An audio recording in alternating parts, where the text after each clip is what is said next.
Hola, ¿qué pasa? ¿Dónde está, amigo? That's about as all I know. So don't talk French back to me because that's all I got. That was it. Boy, you guys, I can't even believe how many people already signed on and were saying stuff. Hugh Bear, Bum Fiddly, Travis is back, Harley, No Go, Mr. Mouse, Mr. Moss, I think that is. Live, live, love, laugh, log. Sarah's here. I've never been here this early. So now, look, you guys were ahead of me on this. Football injuries. Mike McWilliams is back. Hello from Colorado. That's where football is. Xbox is here. Lionheart, what's up, General? You know, Lion, we got a little controversy going here.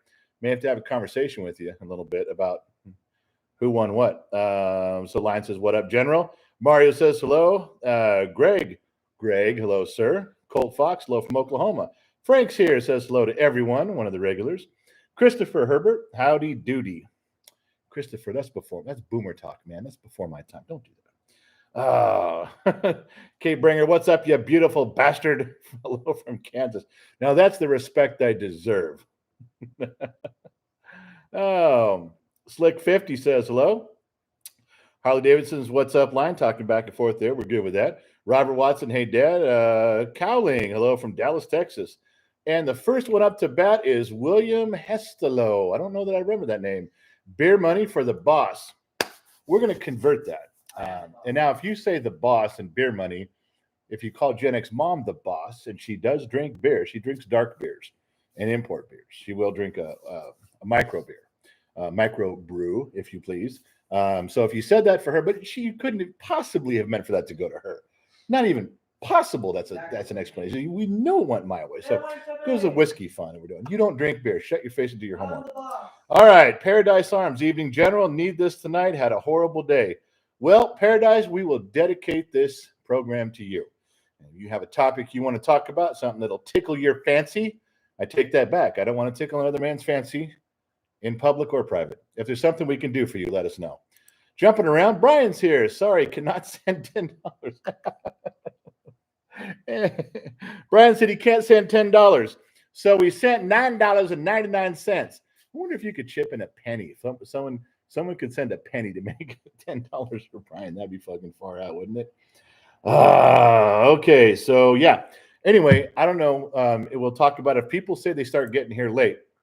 Archie, hello from Missouri. Gabriel, hey, how are you? Travis says, hello, good sir. Louis Garza is back. San Antonio in the house. Centennial Truck builds. Howdy, everyone from Houston, Texas. Boy, you boys got a lot of people from Texas going on. You guys all in the same bar, sitting around the same barbecue pit? I think so. Laughing from Texas. G says, hello. Boom. And my screen jumped because YouTube's bumping. Sheila, good evening, General. Leon from South Africa. Now, that boy ain't from Texas. That boy's from 8,000 miles another direction, man. That's far. That is really far. Thank you for tuning in. Dan, man, how's it going, brother? Zoe, oh, lovely Zoe. Hello, because I can slow mode on, like, subscribe, smash. Yeah, I didn't know you guys could see that slow mode was on.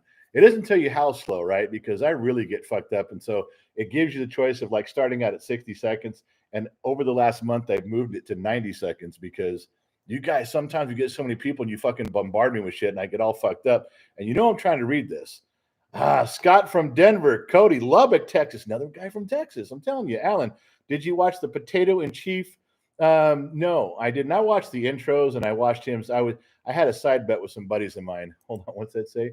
Can't send 10. Brian's back. Can we make sure Mom adds some stuff on the wish list? I felt dirty not getting anything for her. Oh, Brian, I brought that up to her, and I did.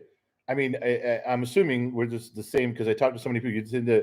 Brian, in the regular chat, well, some of you, Brian, I know you got some stuff because we talked about it. You talked about the wish list and doing it. And if you're the same Brian from Patreon, I don't have a last name here, but I as soon as you and I were talking on Patreon, I talked to Gen X Mom, and I'm like, you could put a little something up there for yourself.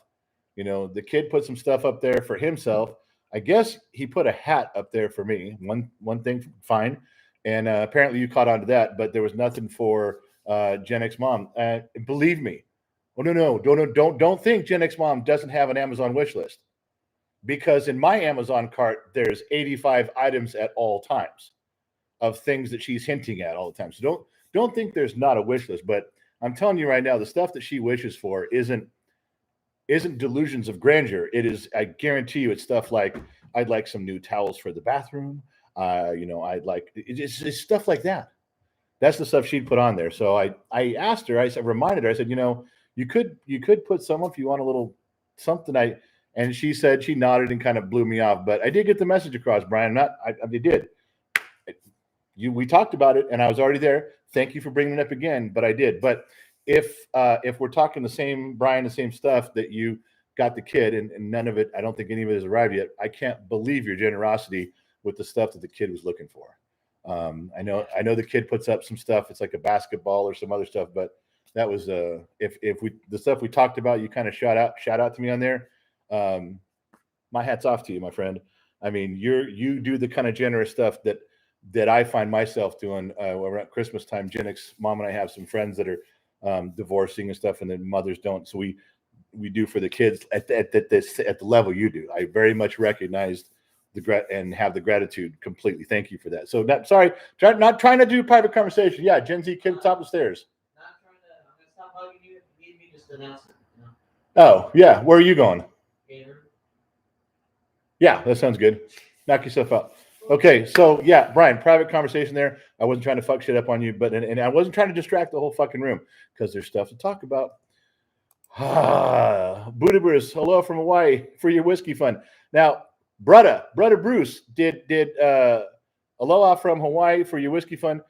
Bruce did $10.01, and we needed that 1 cent because Brian couldn't get there from here. So Bruce topped it off there. Brian dropped another $10. It's all good, brother. Love the content, love supporting the channel. Thank you very much. That the stuff that you got, as you know, is it's on the kid's wish list for stuff that he's trying to purchase and do. And it's a wish list because some of it he can't quite get there from here. But you noticed it wasn't personal stuff for him. I mean, there's a basketball on there. That's pretty personal.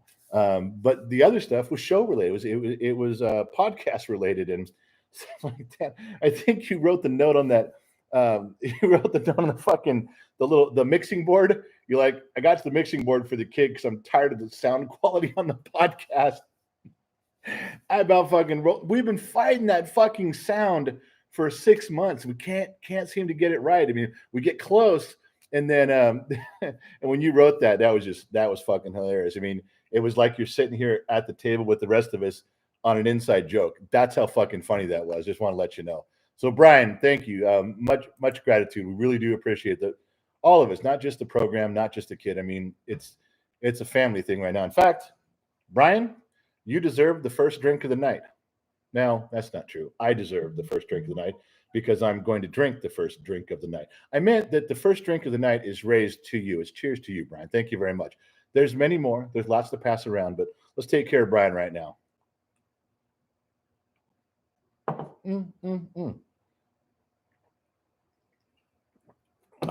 Okay, let's see. All right, so here's the deal.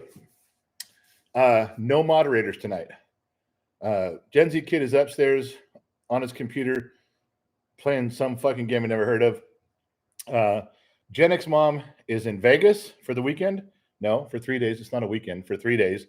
And Allie is trying to find bus fare to get home from wherever she got drunk and passed out earlier today. And if she gets enough quarters together and points the bus in the right direction, she'll be home. But she'll be in no shape to moderate. So everybody, it's just me.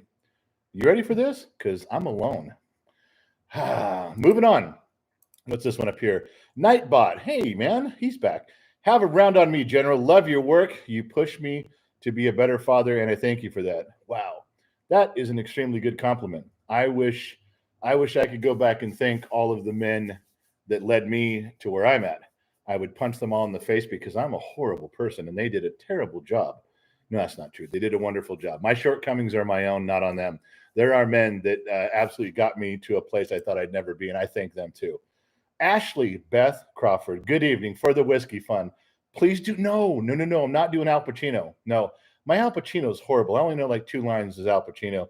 And you were the one who got me to do Forrest Gump. That's how come I knew that fucking name. I knew it. You were the one. We did a bunch of drinks that night, and then you had me do Forrest Gump. God damn it. Okay, no Al Pacinos. I've only had half of my first drink anyway, Ashley. Don't rush me. I'm not there yet. All right, where are we at? Team Up shirts. Team Up. Fucked that up, didn't I? My man, I'm sorry. Team Up shirts dropped a $10 bill. Turn my screen yellow. Here's to you, wise man. Like and subscribe and share this video. You just paid me to whore myself out. Can we go play marbles in the freeway? He fucking bugged me all day with that goddamn camera. That was not the first time he showed up with that shit. That was like the 11th time. It's just white noise anymore. You don't even listen. Anyway, Matthew Lambert. Cheers, buddy. Okay, Matthew, go slow tonight, my friend, because I'm sure there's something important I have to do tomorrow. I don't know what it is, but something. And we don't want to have me too fucked up. I might actually have to go do it. Daniel Gunner, $5. Answer the question. I paid $9 for it. He got right fucking to it. Answer the question. I paid $9 for it.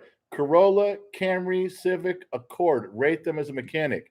Corolla, Camry, Civic, Accord. All very similar, especially the farther back you go. The drivetrains are very similar. Engines and transmissions are very similar. The bodies are almost on the same platform. Honda, the Civic and the Accord, 4-cylinder engines, will last 600,000 miles. Same with Toyota and Camry. I would go, if we're just picking something, let's say from a 2015 or 2017 of each model, I would go probably Accord, Camry, Civic, Corolla. And they only beat each other out by a little bit based on the stack of technical service bulletins that goes along with them. From the things that the factory says, we're having a little problem, go check these. There's some cars, when GMC and Chevy were making the Colorado, 7,000 technical service bulletins from the factory in the first year.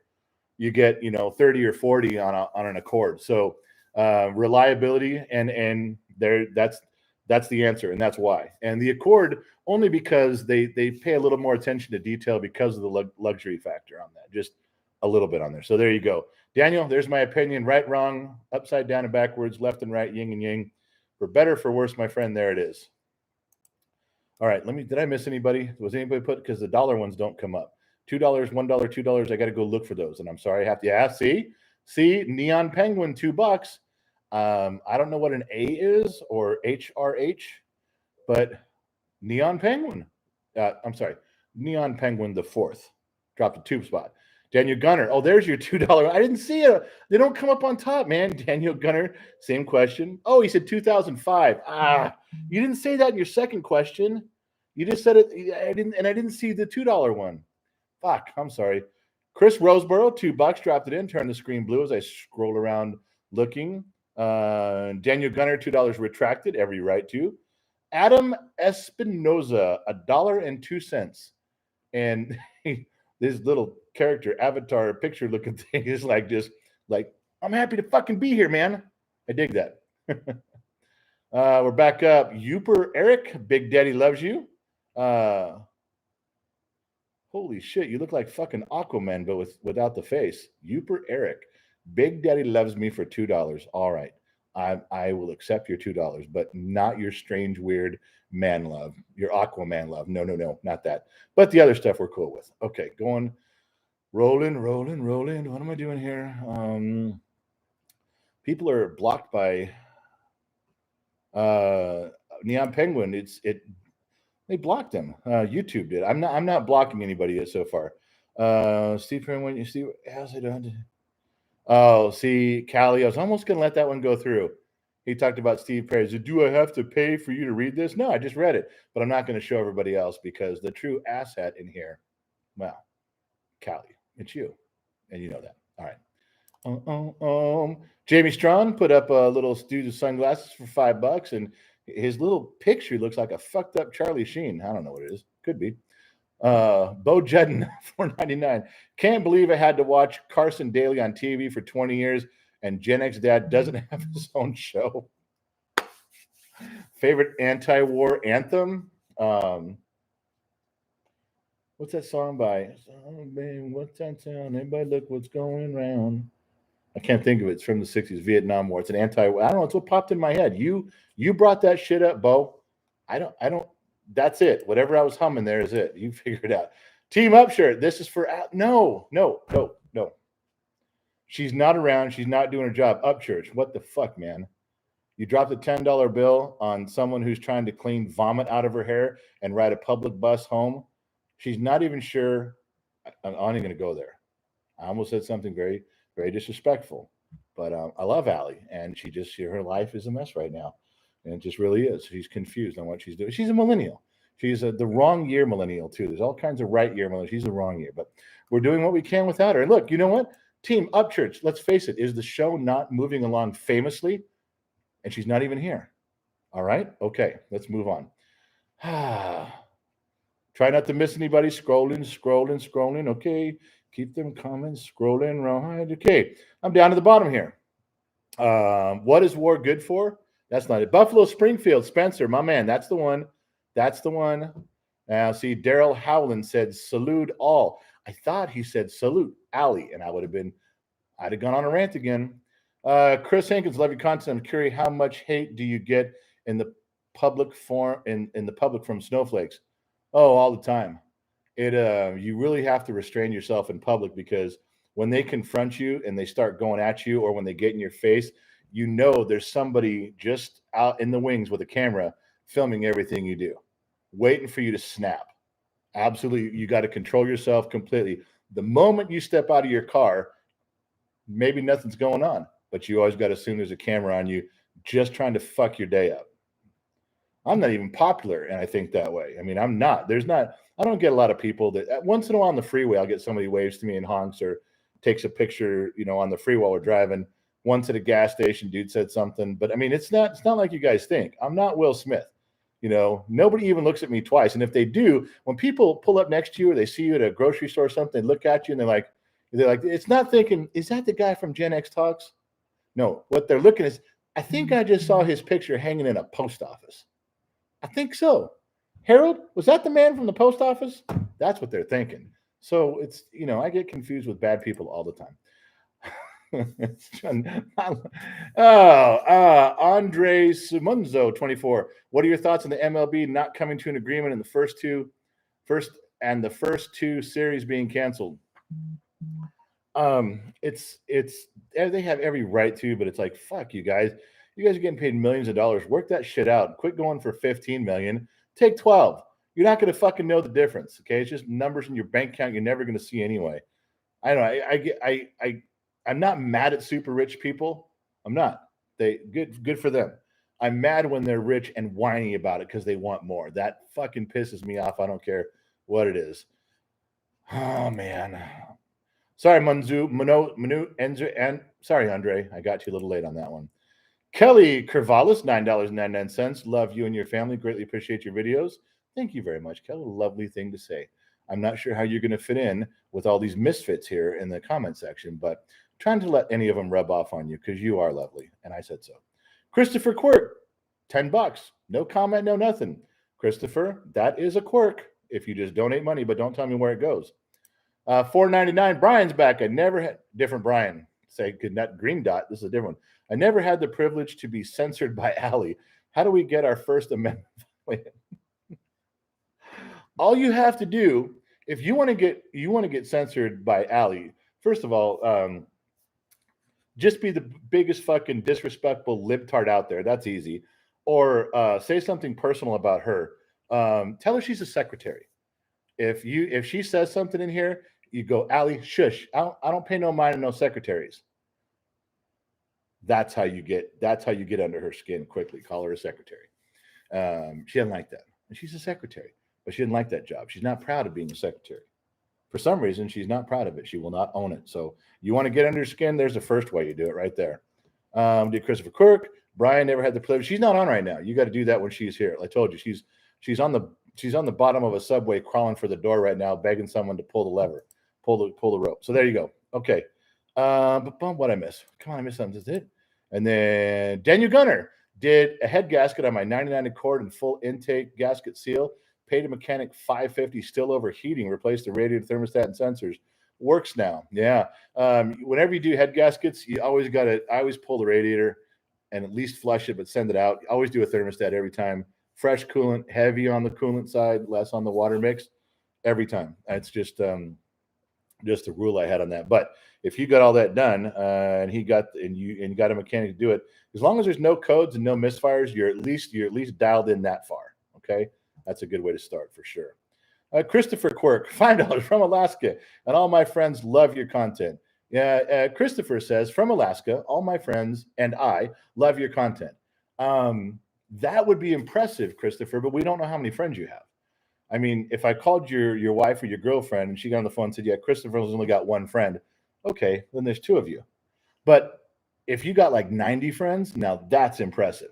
That's something. But Christopher, you kind of left that up to us to decide. So we'll probably split the difference and say you got 20 friends. Is that generous? Thanks, man. I appreciate you. Chris Roseborough, how much do you slap your kid? This one, Gen Z kid, I think I've only smacked him 3 times, and when he was probably 2 or 3. Tried to put his fingers in a light socket and wouldn't listen. Tried to touch a fire one time, wouldn't listen. That's it. I don't smack my kid. Why would I do that? I would not. I don't. If he gets to be 17, 18, 19 and disrespects his mama, I'm going to knock him on his ass. But he hadn't done that yet, so we're okay. All right, so I'm scrolling to make sure I didn't miss anybody. I'm scrolling. Why are there blue wrenches in there? Allie, how is she doing this? You haven't vomited yet? You're on your way home for the... Allie says, I haven't vomited yet for the wreck. You're on your way home. I promise you vomited once before you left, and you're holding back one now. I don't care if you're on your phone. I know you. All right, so Christopher Kirk from Alaska. Brian, same Brian, just, you uploaded a picture. Okay, because it was green before. I'm sorry, I didn't want to... Now I got this. And, you could just take yourself out of it and leave your better half up there. I'm sure she's easier on the eyes than you are, but what do I know? I'm just a dumb mechanic in the middle of the desert. Adam Espinoza, 1005. For some of the 0.99 people, also the 5 for some Allie for doing it. She's not doing anything. Although you are bringing up a good point. Adam's bringing up a good point. If she's actually trying to moderate from her phone, still drunk, puking her hair from the bottom of a subway floor, I guess we all owe her a little bit of gratitude for the effort. Now that is saying something. I painted a very specific picture, and Adam's right. He's calling me out on it. You're probably right, Adam. I am a terrible boss to the secretary. I wonder if she could mute me. Lumpy Rutherford, $5. Whiskey fund and kids' grades ain't so good. They're coming up. It's going to be down to the wire. He's supposed to leave for UC Davis, but if tomorrow night we check his grades and he has one missing assignment, he's not going. So we'll see. Lumpy, tomorrow night's the big night. Ray Dog, 1999. Service Champions Plumbing, Heating, and Air. Good deeds for free. Now, you could just tell me, Service Champions Plumbing, Heating, and Air. Service, that's a long name. Don't you supposed to pick a name that's easy to remember? Service Champions Plumbing, Heating, and Air Conditioning. At your service, good deeds are for free. That's the whole commercial. You don't even have time to tell them your phone number. No, you used up the whole thing on the Service Champions Plumbing. And where are you, man? If I call that number, are you going to make a house call from Saskatchewan? Are you going to? What if I move to Alaska? Are you going to come there? You didn't say what area you're in. Ray Dog, we got to work on your delivery here. Nicholas Miller, it's sad seeing snowflakes growing up as a millennial. Thank goodness I got disciplined and it was worth it. Keep up the wholesome content. Nicholas, there's a ton of millennials that grew up very much like Gen X. Yeah, they did. And they've got that same mentality, that same attitude. I love seeing it, love hearing it, love talking about it. Thank you, Nicholas. That's just one more vote. We can scratch you off the list and move you on this side of the line. Thank you. Appreciate you, man. I do. Daniel Gunner, whatever you're about to say, I'm drinking first, my man. I hope it's worth it. And then I lied and read it anyway.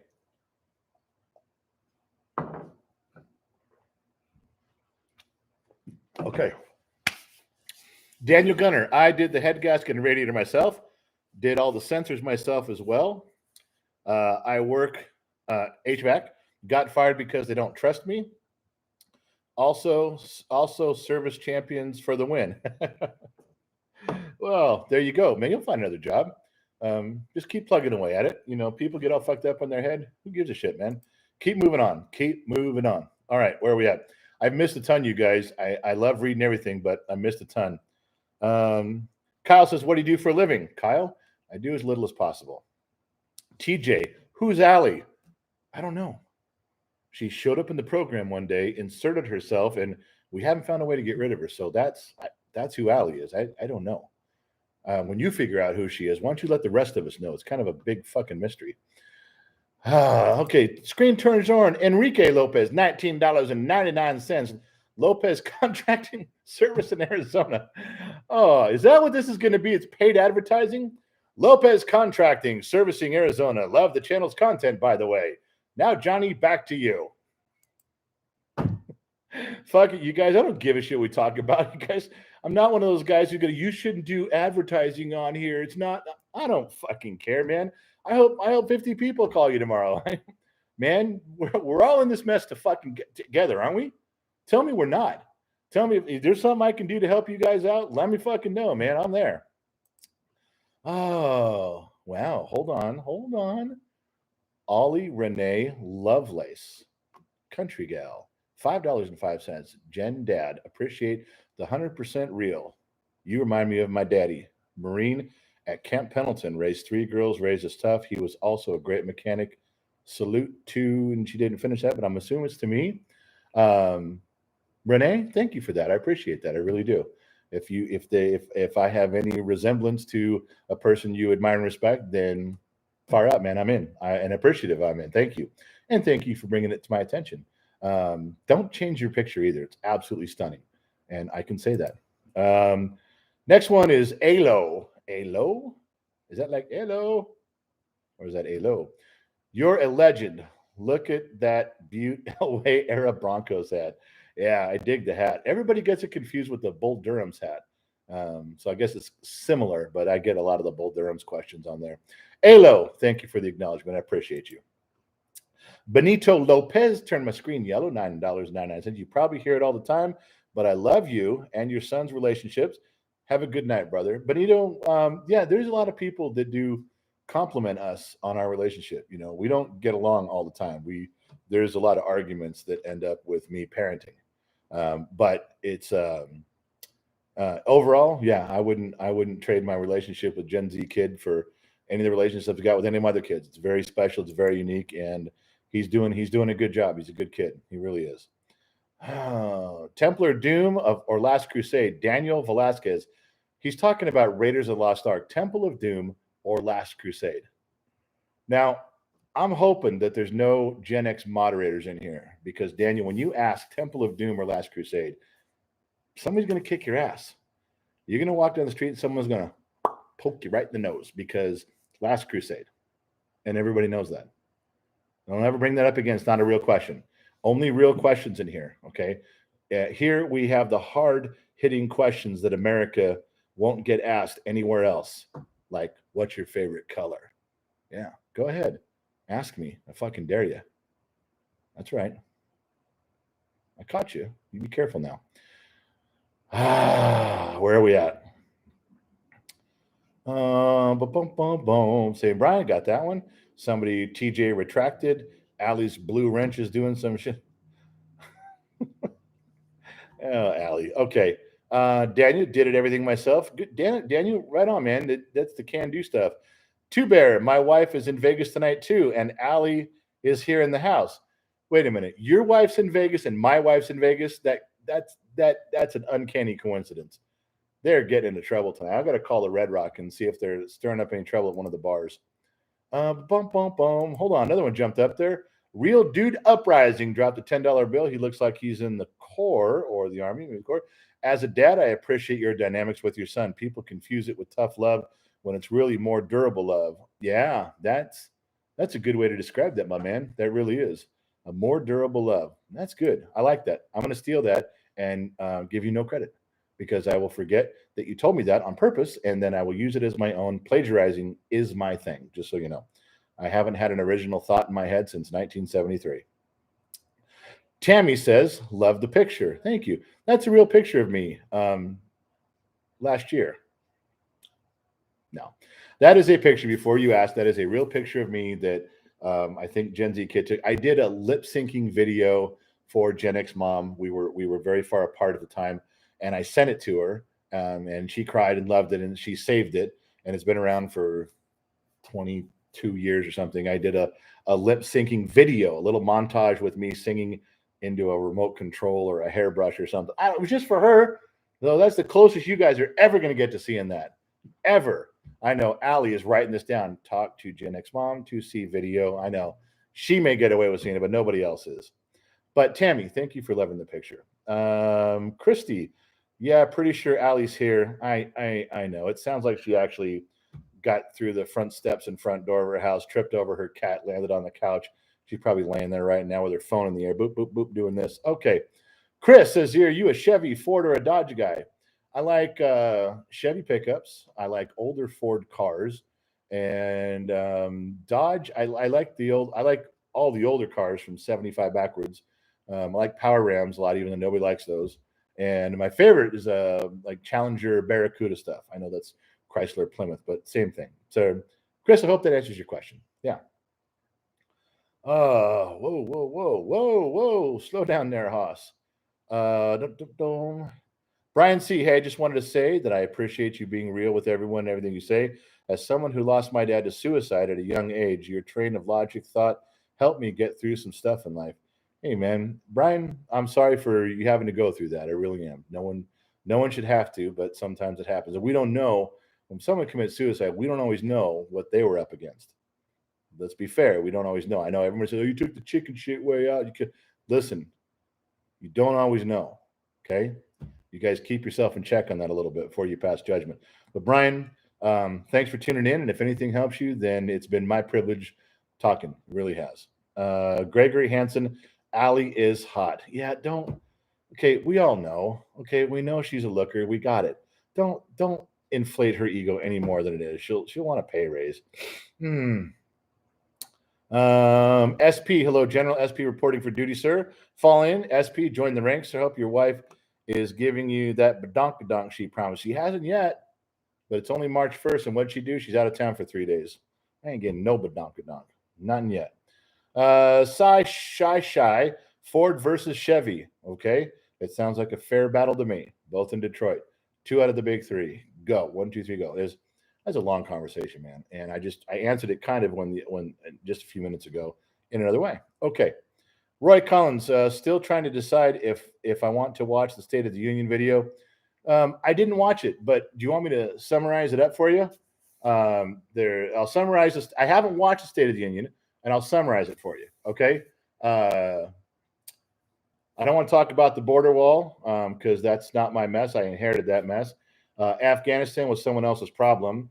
I think I'm handling Ukraine okay. We're talking about stuff. We're imposing sanctions that will cripple him in 30 days. I'm assuming Ukraine's still going to be there in 30 days, so that's going to work. I know I want to impose strangling financial sanctions, and I know their top 2 things are oil and gas. I'm going to leave those alone. We're going to let those 2 things. I know they're easy targets, but we'll get around that.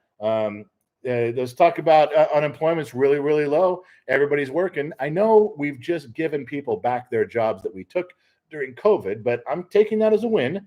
Unemployment will be down, and I'm just going to keep saying it. Inflation's on the rise, but that's because we're doing so well. That's because the economy's expanding. You got to think of inflation as a good thing, and if you can get your mind around that, we're going to get along great. So the only real thing I've done good is I beat COVID. Did you notice that today? How many restrictions got lifted this morning? Yeah, how many masks in all the states came off this morning? And now we don't have to wear a mask as I'm doing my State of the Union. So I beat COVID. There's my big win. And if you guys really want things to pick up and be better, you need to pass my Build Back Better plan. That's the only thing that's holding us back from roaring, and they won't pass it.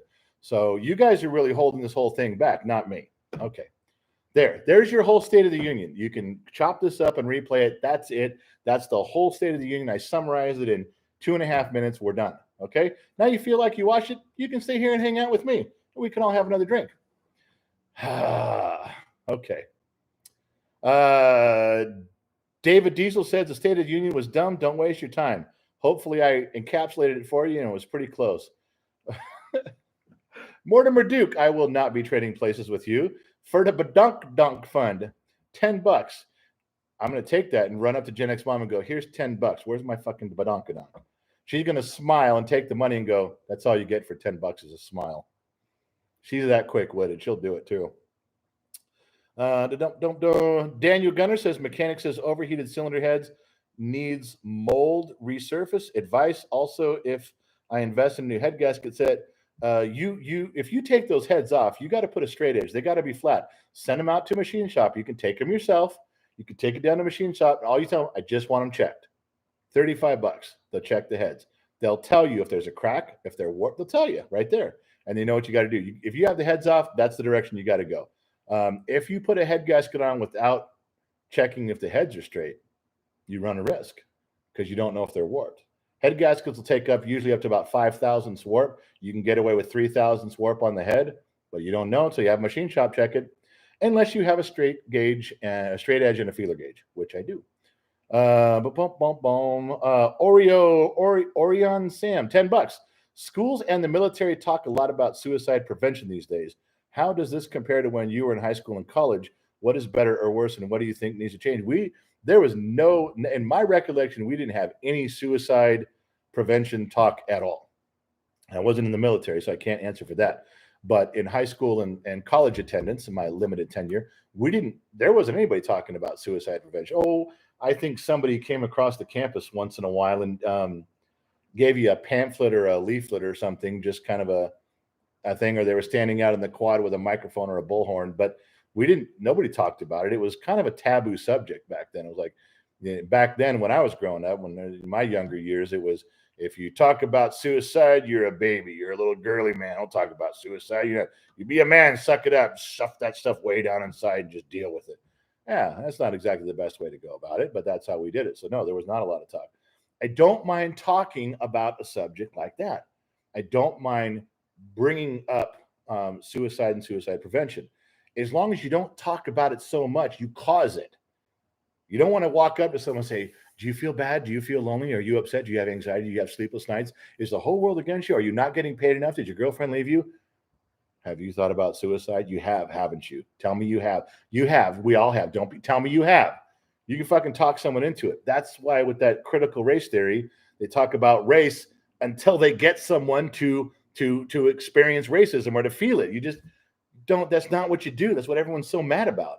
Don't bring the shit up as a point of, well, I just want to keep people informed. And you do it so much, you're causing the problem. And that's what they do.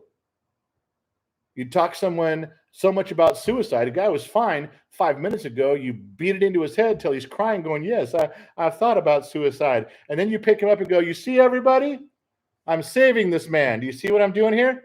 See how he's crying here in the middle of the quad? I'm saving him. He was in need. He wasn't in need. You fucking broke the guy's back right in front of everybody. You can't do that. But that's why regular parents and people get pissed. When you push something on a school or a society to the point where they fucking you've ruined it. You've taken your point over a cliff. Nobody cares anymore about you and your agenda. Yeah, we care about suicide. We're just tired of hearing about it. If it goes that far, that's the problem. I don't mind them being on campus and talking about that, since you brought it up, Oreo or Sam, whatever you call you. But you just don't let it happen to where it's creating a problem. And it does sometimes. I'm not saying every time, every person, but man, when you got 6 people out on the quad with bullhorns, you better have 10 people behind them monitoring what they're doing. You got to. What I miss here? Mechanic said that. Did I miss something else scrolling up? That popped in out of nowhere. What did I miss? Real Dude Uprising. As a dad, I appreciate time. We got him. We got Real Dude. Took care of that. I think I'm on track. I think I'm okay. Coming down here. And all of a sudden, Allie disappeared. Did I hurt her feelings? I think I hurt her feelings. Zoe and Two Bear. What's going on, my friends? Sorry, I missed the people. She's not even moderating. She's fucking talking in there. She's just talking. God damn it.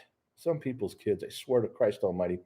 Okay, State of the Union was bad. I'm scrolling. If I get down, okay, so Nancy, Tommy girl, Nancy and Harris had obviously hit the bottle before the show. I'll take your word for that. That sounds good. Danny Westbrook, sorry I'm late. What's the topic tonight? Danny, pick a topic, man. We're just drinking and having fun here, and nobody knows what's going on.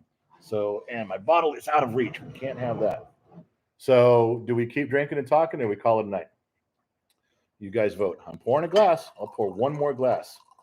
You guys want a story? I told you we could talk about anything tonight, and we're just talking politics. I'm all right with that.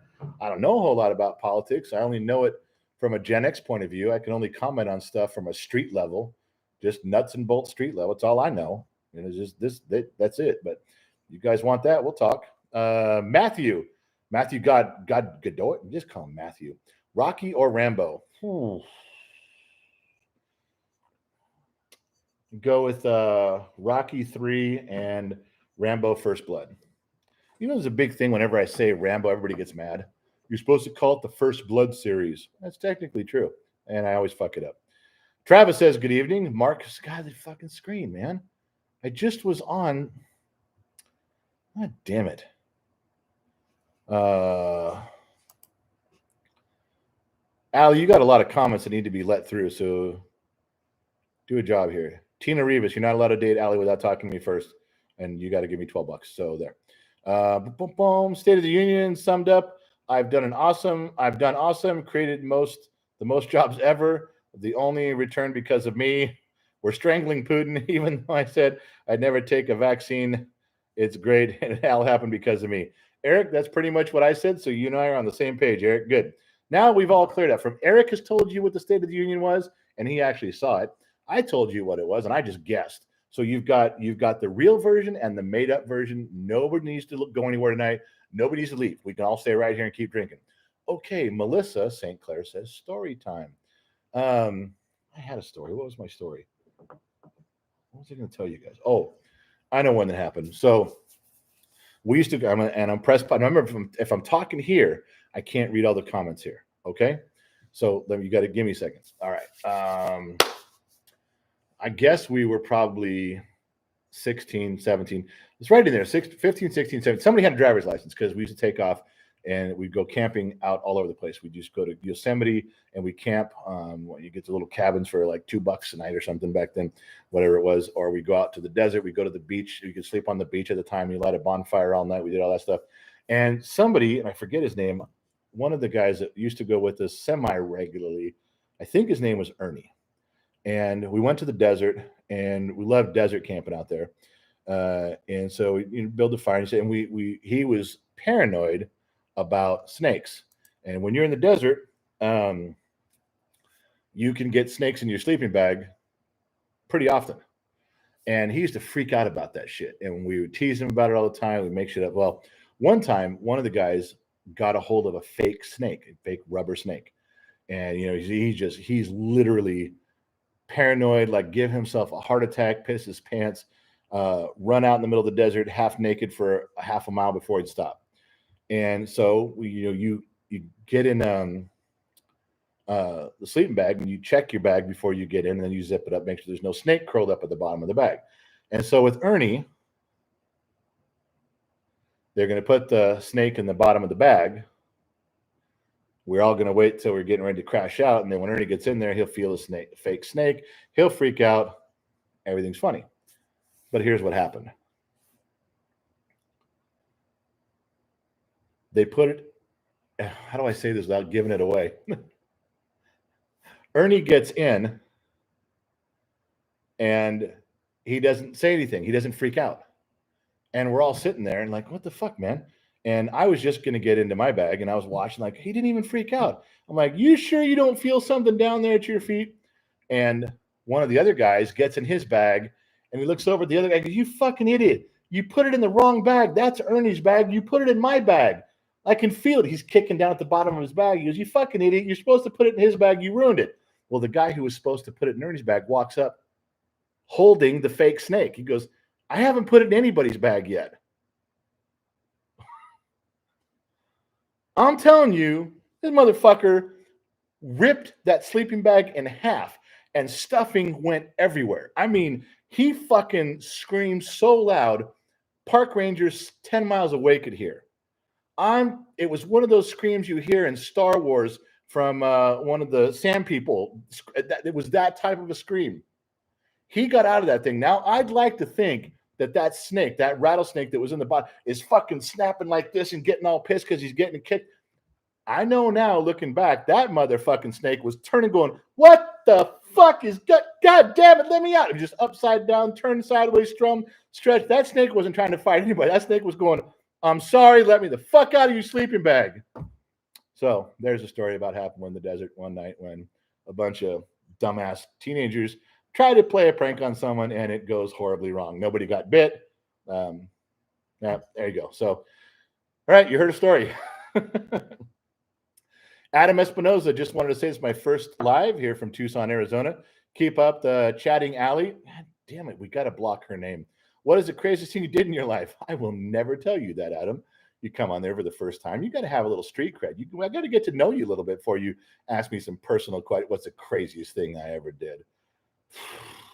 Because there was this one time I was drunk in Mexico and I was in the room with a goat, and I'm telling you, that was bad. So anyway, Adam, you have to be careful when you ask questions. Okay, where we go here? My screen just turned yellow. It is Shane Betchy, $15. Shay, you didn't say where the money went, so you know it goes to the whiskey fund. You know that's what happens. That's right. Where are we at here? Bump, bump, bump, bump, bump. Fucking epic. Okay. Melissa, well, there's your story. Was that satisfy you? You don't have to leave now. It's not like I told the story and now you go. You can stay. We're good. Yeah, that happened. All right. So you guys are going to laugh at me forever about that. Okay. So Max says, what a nice night. Enjoy your talks and stories. Take care. Max, are you leaving? You going? Is that what we're getting here? Mark Face says he was screaming in snake. He just couldn't hear it. Oh, good God. I tell you guys, you guys think that you're here to listen to me. And you think you guys come here for me to, entertain, say stuff and keeping it real and talking about shit. But I'm telling you guys, when I come in here and we get a good group like we got tonight and we're drinking, we're shucking and jiving and hanging on, I get more out of it than you guys do. I promise you. I mean, the feeling I get when I'm done, I'm laughing so hard my chest hurts by the time the night's over. Yeah, it's a true story. If I'm going to raise a glass, it's going to be to you guys. Thank you guys. I know we're not done tonight. I know nobody's hanging up. Nobody's hanging up the phone, but thank you guys. It means more to me than it does to you. I just don't have a way to tell you.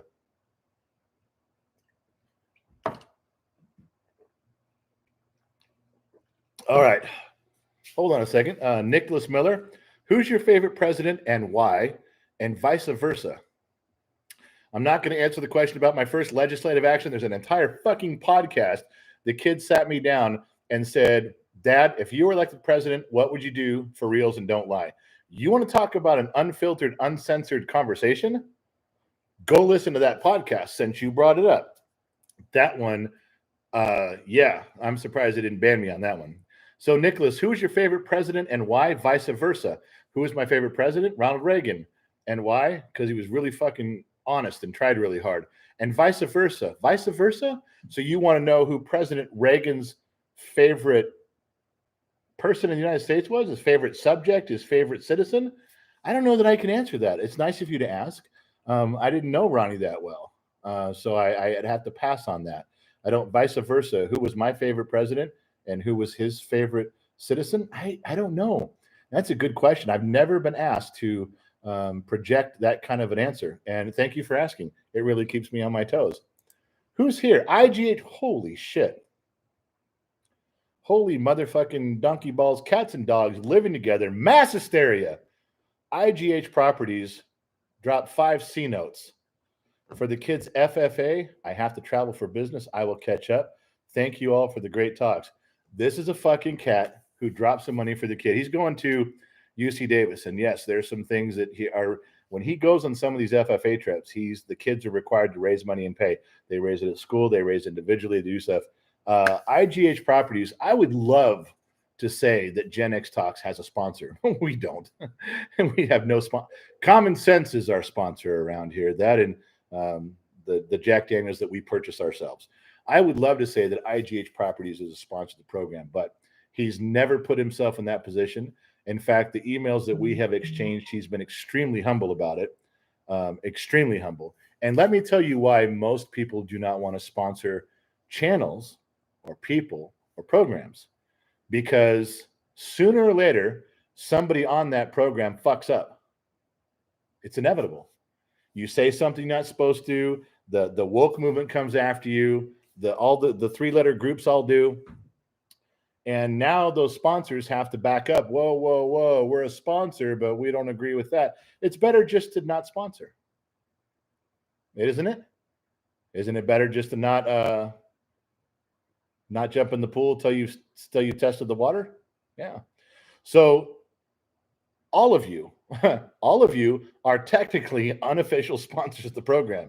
In fact, I think we just coined a new phrase. I think we're gonna do that. I'm gonna start reading names and going unofficial sponsor of the program.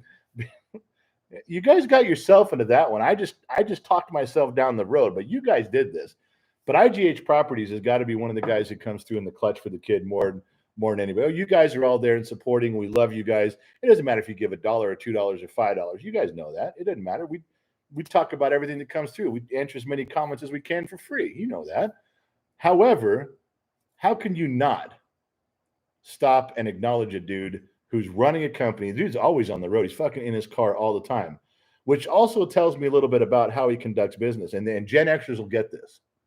Gen Xers know this. If I tell a late millennial or a Gen Z, well, IGH Properties he's always in his car driving. Oh, you can Zoom call. You can FaceTime all those. There's such thing as email. You can do you're talking to a dude who's on the road. Now, this guy is either Gen X and he likes the face-to-face stuff because that's how you get things done, or he's raised very much like Gen X and he likes the face-to-face stuff. That's how you get stuff done. There's a bunch of you in here know I'm fucking right. This isn't something I'm making up. I'm not a fucking genius. I'm just reciting the laws of probability here. Tell me I'm wrong. The dude comes in and drops some coin for the kid when he thinks the kid needs it. He's probably not even watching right now. Like he says, he jumps in the car, he's doing his stuff, he moves on. I don't even know the guy's first name.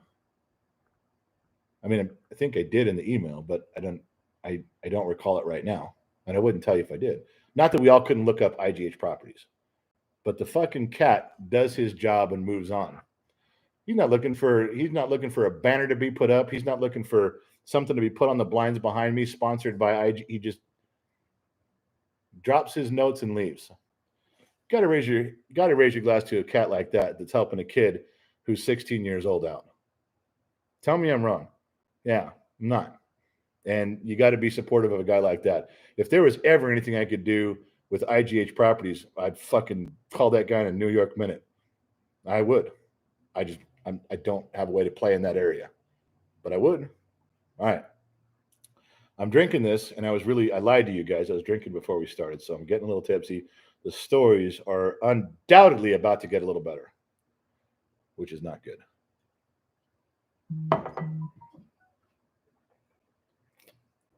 Okay. IGH Properties, what I miss. Got to coin that phrase, though.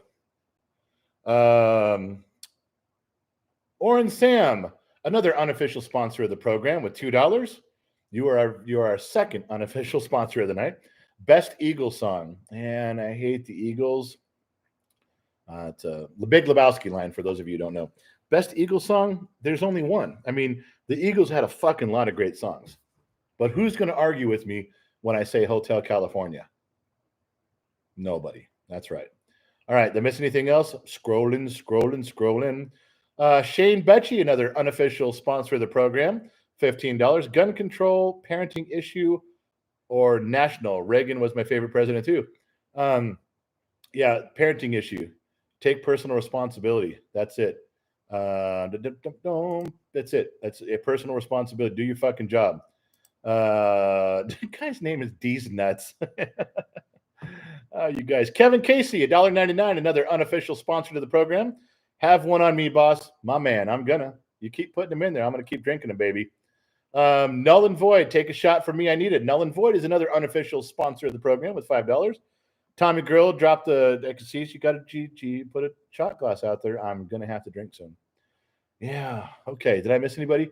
Trying to scroll back. Nicholas Miller, who's your favorite? Got that one.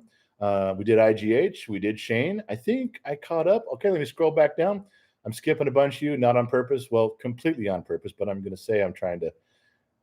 Never met. Never did you back up? Okay, Broncos and Rams. Yes, I see both team hats. Good for you. You are correct. Decoy. You catch on quick. Nothing gets by you. You're a sharp man. I voted Biden, not by choice. I voted Biden, not by choice. Okay. Spencer, total chaos, isn't it though? Isn't it just a fucked up mess? I have no control over this. And Allie disappeared. She passed out. Okay, so I got Shane. We got Shane, gun control parenting. We got that. What I missed here was who? Jay Rogers. I was born in 85, raised by a Gen X, believe as a Gen X, and God damn it, I raised my kids like a Gen X. Much love from a vet and an American. I don't care if you were born in 85. I want you to pick up your kids, your family, your wife, all your gear, and walk. There is a line. There's a line they draw. Gen X here, millennial here. I want you to pick up all your gear and hop over on the sideline. Walk right across right now. I will stand here with you. I promise you. You do it. Let's go. Seeking the Truth, another wonderful unofficial sponsor of the program. That dude, and we've had the conversations in email too. Seeking the Truth is a cool cat. Go do something nice with Gen X mom. Y'all deserve it. Yeah, she probably deserves it more than me. I mean, let's face it. She put up with me all these years. She raised 8 kids virtually on her own. She beat leukemia, which just about killed her twice. And now she works the switchboards on the big show. And we like that too. Seeking the Truth, I will. She would like a nice night out. She'd like some dinner and some dancing and some wine. And she would love an evening out. Yes, I can dance. Okay. I wear a collared shirt. I can shave up and look, I can get a haircut and I can smell nice. I smell like 1985. Yeah, I do. That's my smell. 1985. And I can have, I'm wonderful company at a dinner venue. Just ask me. I'll tell you I am. And yes, I can dance. And no, you're never going to see me do that. Seeking the Truth. You've just supported Gen X mom, and her favorite person to take out is going to go take her out to a nice dinner. Thank you for that. Seeking the Truth. You've just caused everyone here to miss a show one night because I will be gone. So you have fallen out of favor with the crew. I'm sorry, but it's going to happen. Seeking the Truth, my man. Thank you. Bobby Walter, $20. Turn the screen orange. Another unofficial sponsor of the program. Father of 5, 32 to 16, millennials and Zoomers. My Zoomers say I am a boomer. Thanks. Yeah, my Gen Z calls me a boomer light. He comes up with the stupidest shit, doesn't he? Bobby, I'm with you on that. I'm out. The truth is at the bottom of the glass. Oh, you know what? You guys remember that? How the bottom of the glass actually says the truth is at the bottom of the glass? On the kids' website, genxtalks.com, at the shop, Gen X Mom put these glasses up. They're on their way. You can pre-order them now.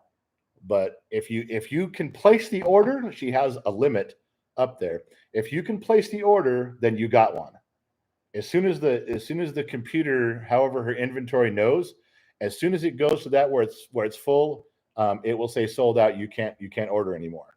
And that is from our main man Doug in New Jersey with his family, who made these for us. He charges for them, not very much. He charges. He's a good guy. Shipping was a fucking grip and a half, but he was a good guy. And so a couple of these I promised to give away to a couple friends of the program that have really done some really outrageously cool things for us personally, like physically here. And I'm going to physically hand them a glass. And then the rest is up for you guys. I know that Patreon customers get priority. The Patreon customers are scooping these things up. But if it's still up there, you can order one or order 2 or whatever you want to do. But you got to do it quick because once the pre-order calculator goes to that limit, you're done. And these are real official truth is at the bottom of the glasses. You got to get them now. If you're going to get them at all, you got to get them now because I don't know how soon we're going to get some more. But I'm going to get on Dougie, tell Dougie to make some more. We're going to do it. So there you go. I said it. I wasn't supposed to whore myself out till later, but I got it out of the way now. Where are we? Okay, we passed total chaos. Gun control or parent control. We talked about that. Wow, Jason Bisnet. What an excuse for a serious alcoholic to drink. Sad. Jason Bisnet. He's judging me and our program here. All over the country, people play drinking games, football games. How many field goals? How many interceptions? How many fumbles? Everybody take a drink. There's parties that go on all the time where they play beer pong and they drink. But this Jason Bisnet is upset because I'm using this program, your comments, and our friendship with each other to raise a glass and drink. He's upset. Now, from Jason's probably his first time watching our program, he's decided, one, this is an excuse to drink. He's decided, two, I'm a serious alcoholic. And three, that I'm sad. This whole situation is sad. He must be one of the best psychologists out there because normally it takes people a very, very long time. Dinging out of there. Shut the fuck up, man. It normally takes people a very long time to determine such things like that. In fact, he's got to be super fucking smart because how could you diagnose me and all this from just watching for a few minutes? I mean, how good do you have to be? Normally that takes sessions and hours, and he did it in one live broadcast, probably just in the last 15 or 20 minutes, maybe even less. Jason, you are an amazing person. I don't fucking get it. And wow, an excuse for a serious alcoholic to drink sad. In one sentence, you dissected my entire life so clearly and so accurately and with such little reference. You barely even know me. This is great. I mean, truly, Jason, you are an exceptional human being. How you come to these conclusions so easily and so quickly with so little information. You're probably a pure fucking genius. Or, there is one other possibility, Jason Bisnet. You're a complete fucking moron who has no fucking clue to what he's talking about, and your head is so far up your ass, we will never hear the sound of it popping and coming out. You will now live there permanently, walking around town, straddling your own head up your ass like a complete dill hole. Now, it's one or the other. Complete psychiatrist genius or a complete fucking buffoon with his head up his ass. Huh. Unlike you, I'm probably not fit to decide. I'm probably not at your level of stewardship of the fine arts of psychiatric care and psychology and the discernments that go along with the plethora of awards that I'm sure are photocopied and nailed to the wall behind you. I guess I'll just have to let it stand there and you have to pass judgment on yourself. I can't do it for you. I'm sorry. I'm going to move on, but I think before I do, I think I'm going to learn how to click and ban Jason from the channel. And like that, he's gone. Okay. If he'd have been around in the days of our boy from child support, remember his name right now, he might have thought twice before running the risk of me going across that Jason Bisnet. Reverend Bebop, damn, I always get here late. General, what's up? Just for you guys know, if you're on Patreon, it's $1. I'm sorry, it's $1. If you join Patreon, I sent out an email before I got on tonight. Those are the smoke signals I promised, because everyone says YouTube doesn't tell us. Nobody tells us when you're going on. We didn't know. We didn't get the notification. I don't know how to fix that. But everybody on Patreon, I sent an email letting them know, hey, I'm going on. So even if you think all the behind the scenes conversations and pictures and stuff isn't worth $1, might be worth $1 so you get every notification, because I will tell you what time and what platform we're going on. I don't know how else to reach you guys. That was actually Allie's idea today. She actually said to do that, to email everybody. It's a brilliant idea.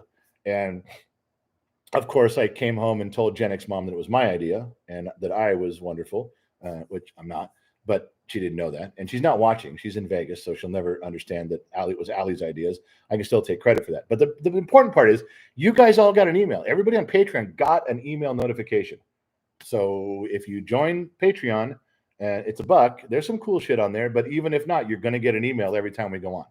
I think that's a great idea, and I think it's going to work out. I don't know how many of you actually got here because of the email, but fuck, man, that's effort. That's goddamn effort.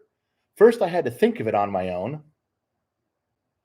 Then I had to execute the plan, which I did. So I take credit for the whole thing. All right, where was I? Bobby Walter, we talked to him. Oreo Sam, I appreciate the content and honest answer to my first question. Gonna throw the vinyl on and call it a night. Take it easy, my man. Get that penny and the scotch tape ready if you got a skip going on, my friend. Mr. Bum Fiddly, pure poetry. I'm crying. We're not worthy. Was that my fucking little rant on the dill hole about his shit? Yeah, I'm sorry about that. Jason Bisnet, this is Cheddar. Jason Bisnet, go find the truck you fell off from. Yeah, and how about lay under it? Let it drive over a few times. Maybe wake your ass up. I know. Get fired for that shit. Fuck it. You just can't. You can't do that shit, man. You come in here and you see like 10 minutes of a deal, and I'm taking a drink because I'm drinking with friends. You see the fucking guy who goes into a bar, and when everybody's cheering and raising a glass, he's the fucking dude in the corner going, "You're all alcoholics. You're all just looking for reasons to fucking drink." No shit. That's why we came to a bar. That's why we're all hanging out having a good time. I won't say it. I will not tell him to go fuck himself. I'm not going to do it. I'm not going to sink to that level. Yeah, I'm going to, but just not yet.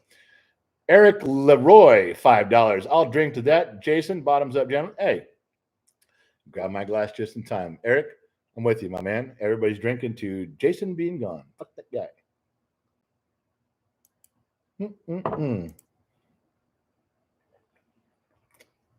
Oh, okay. Reverend Bebop, damn, I was get here late. We talked about that one. Lionheart, it's called The Hustle. Yeah, it is.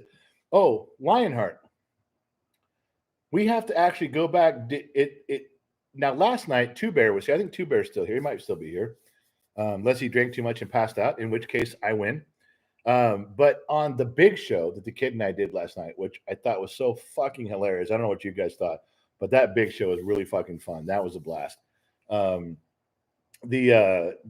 were rewarding the top gifter, and it was Two Bear, but I think Lionheart beat him out by $1. Am I wrong on that, or am I right on that? I'm just saying we got to go back because now there's a controversy over it. You know why? Because you guys were talking about it in the thread after the video posted on YouTube. It's posted for people to watch and replay, and then you guys started commenting, and the kid went through them and sent me a screenshot and said, "You and Two Bear, I think you beat him, but I got to go look. I do. I can't judge on that till I go see. Just there you go." Daryl buys $9.99. I just had to say, go Broncos. Love you, General. Have a good night, sir. Bottoms up. Fuck. Okay, we'll do it again. I just did one, but Daryl, pace your comments, man. You're gonna get me fucking. Who's gonna pick me up if I fall over? Gen X mom's in Vegas.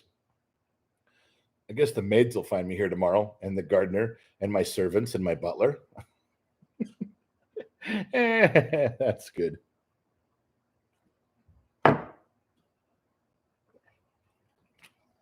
Okay, enough of the bottoms up stuff. Give me a break.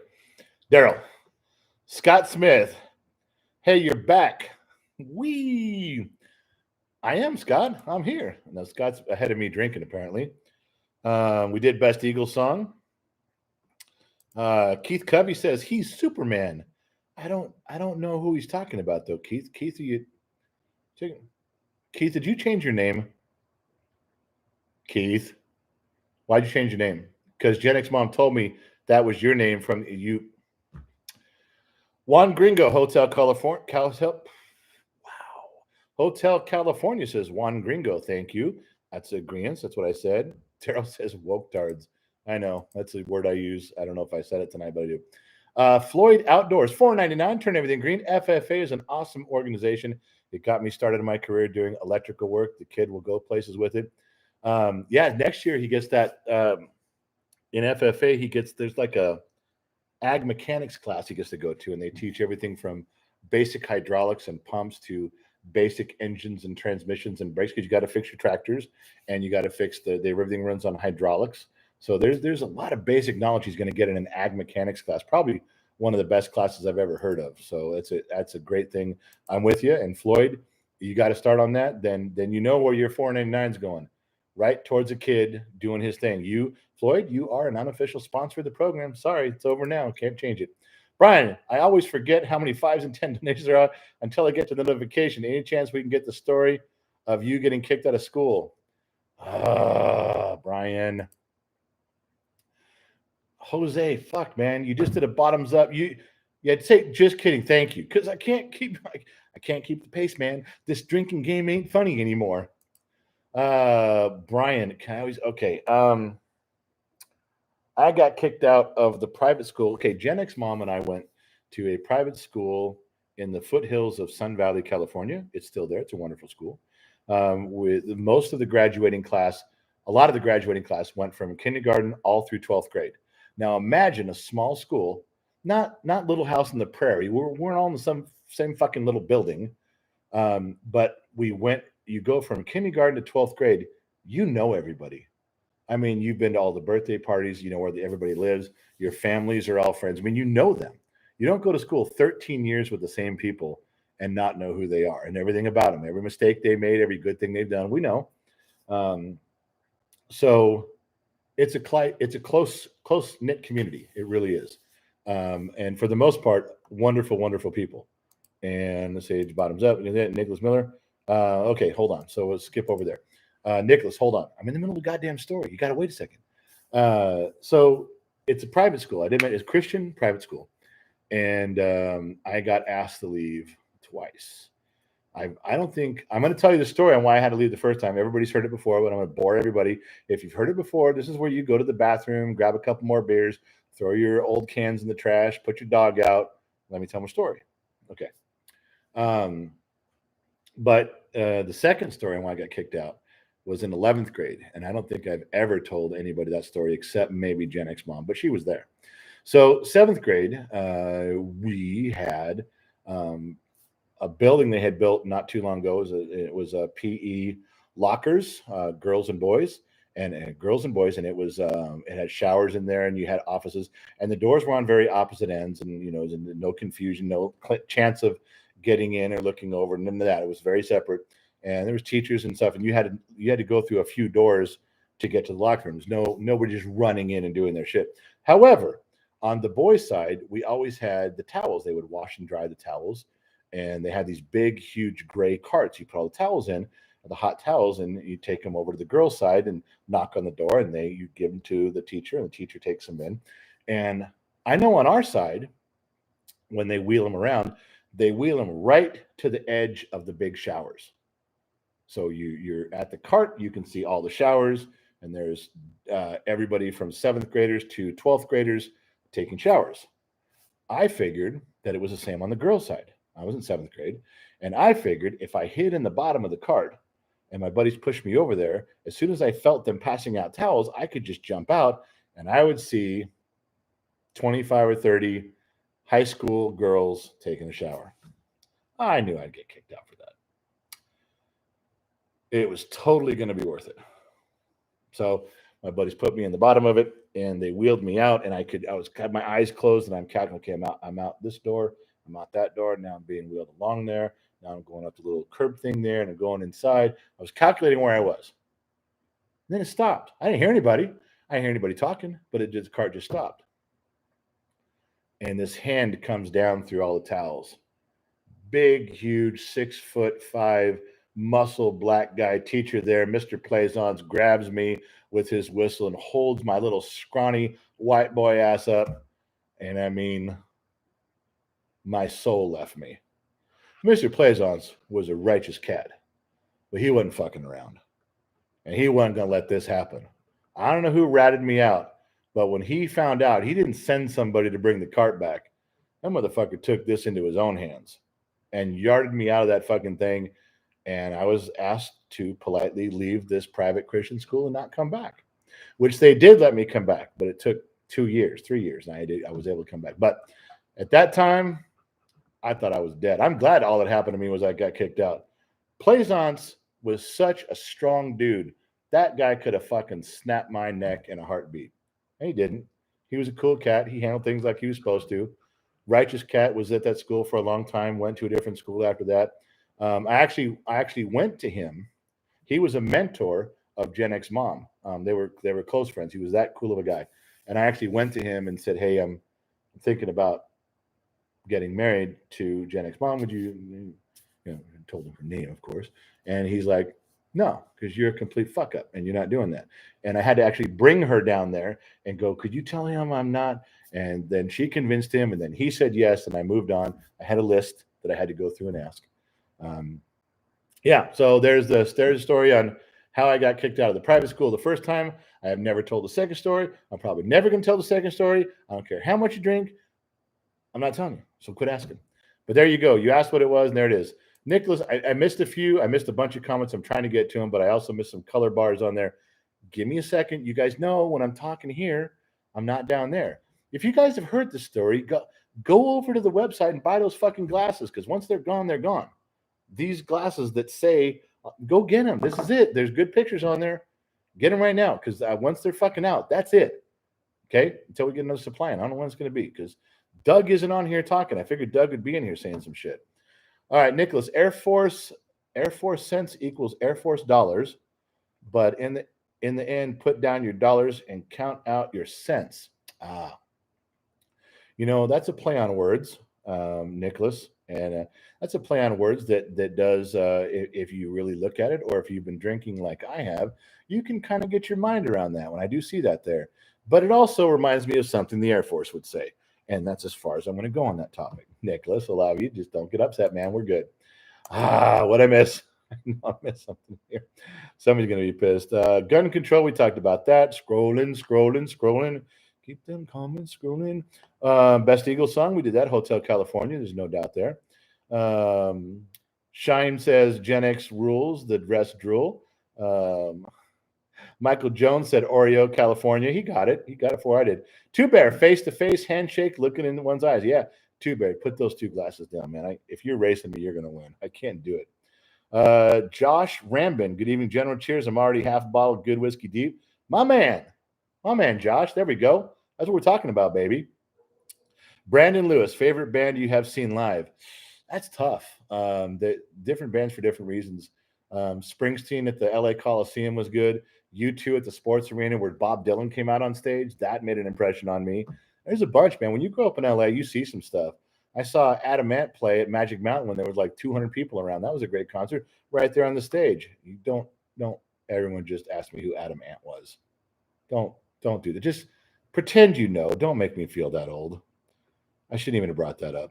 Dale Burton, I'm Gen X, and I would put 100,000 to 112,000 kilometers a year on my truck running my business. Dale, that's what I'm fucking saying, man.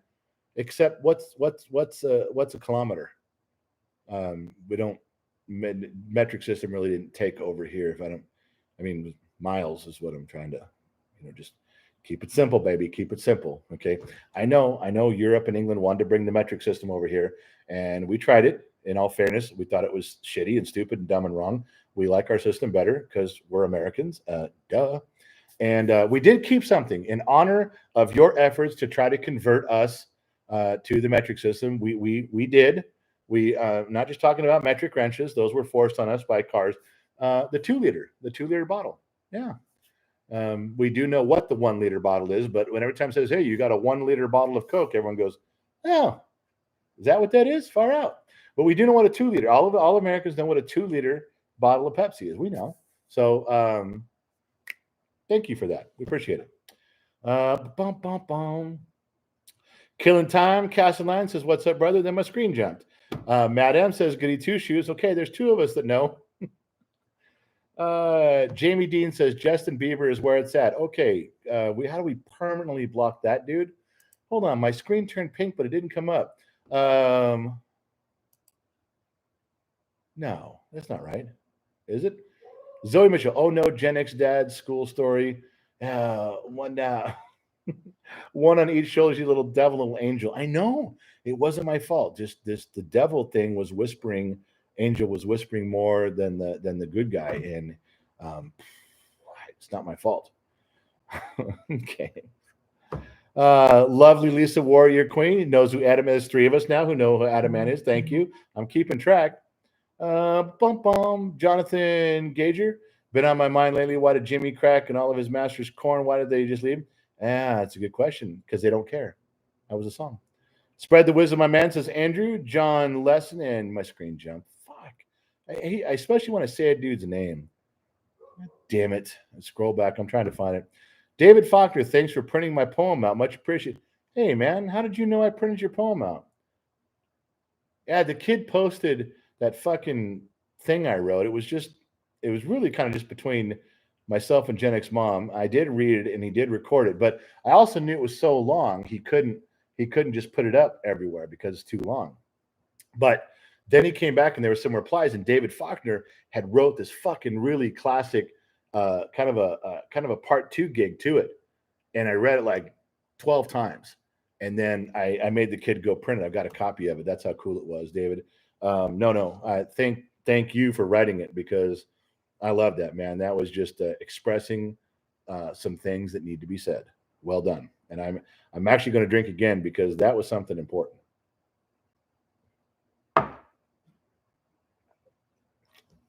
Unlike all the other shit I say, which is not important. All right, who's up on my screen? IGH Properties is still up there.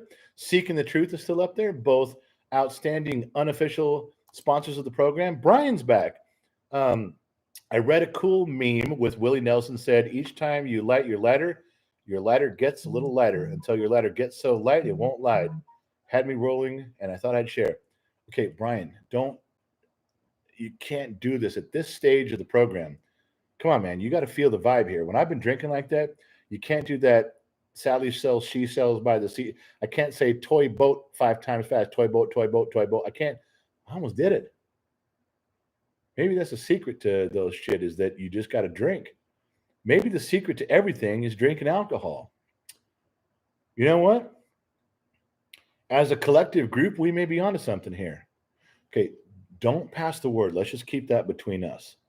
We haven't conducted any focus groups yet, any controlled studies, but there is a possibility. A hypothesis has just now come to light. Drinking alcohol may solve all your problems. Yeah. There's some truth in there, man. We may be onto something here. Now, all you weed smokers don't get upset. There was a comic one time that covered this already, okay? He did. We're talking about drinking alcohol and solving the world's problems. Not smoking weed. And I'll tell you why. I'm going to quote and tell you why. Have you ever, now you guys know weed smokers, some of you are fucking weed smokers, just fess up. Have you ever heard anybody sit there and tell you their life story smoking weed saying, you know, I lost my job, got kicked out of the trade school I was in. My girlfriend was leaving me, had money problems, but then I got high. But then I started smoking weed and everything worked out okay. Have you ever heard that once, even one fucking time? No. Don't lie. You have not. Bullshit. You never heard. I don't care. You're going to make up. And the weed smoker out there, some dude stoned out of his fucking mind, pot smoking Johnny Rotten out there going, no, my cousin Eddie, one time his life was all fucked up and he started smoking. Everything turned out okay. Bullshit. No fucking way. Don't lie. If you lie, you got to leave. We're only speaking the truth here as we see it. That's right.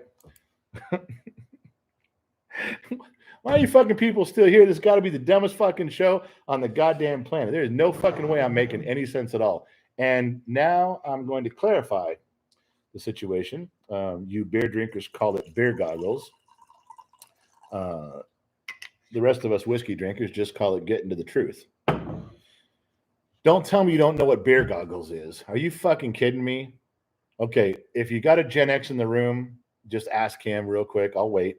Just go over and tap him on the shoulder. Say, hey, real quick. I'm watching a program. What's beer goggles? I'm trying to fit in, and they're all talking about beer goggles. I don't want to act like I don't know, so I'm not going to ask. But if you could tell me what beer goggles are, I get back in the conversation. Go on, go ask him. I'll wait. Fucking kids, if I could tell you, some people's kids. It's like playing cards with my brother's kids or something. I fucking tell you. Yeah, I'm gonna drink right now. He's going to ask a question. No, he'll be back. He's going to ask another millennial, and he's going to get the wrong answer, and here we're going to start all over again. Fuck me. You know, sometimes when I talk to myself, it's just as good as talking to a real person. Yeah.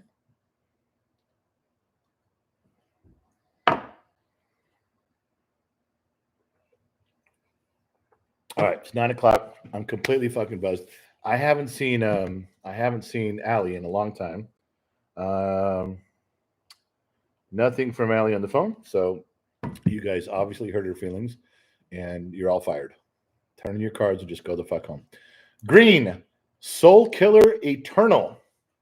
I don't want to read this. $5. You're the star of Gen X Talks. We're here for you. I appreciate that. But you guys do realize it is the kids' channel. I mean, he tells me when to go on. Him and mom do. I love talking to you guys, but, you know, I could be doing my own thing. I was watching a TV show, and Gen X mom called the kid and said, tell your dad to get on and go do it. So I'll walk over and do it. I've learned one thing in all these years of being married. I may not be the best husband. I may not be the best father. I may not be the best person or the best man, you know, but I am obedient. And that goes a long way in a marriage. I'll tell you that right now. Okay. Soul Killer got him. Kevin Casey, what's the difference? An unofficial sponsor of the program. Kevin Casey, what's the difference between a baby and an ounce of cocaine? Eric Clapton would never drop an ounce of cocaine out the window. Oh, wow. Wow. Kevin, if I was less drunk, that would be less funny. And you might even get booted, but it's a funny joke. It's all in jest, and we're good. Everybody loves Eric Clapton. Bobby Walter, 1 bourbon, 1 scotch, and 1 beer. My man. Yes. But I drink alone.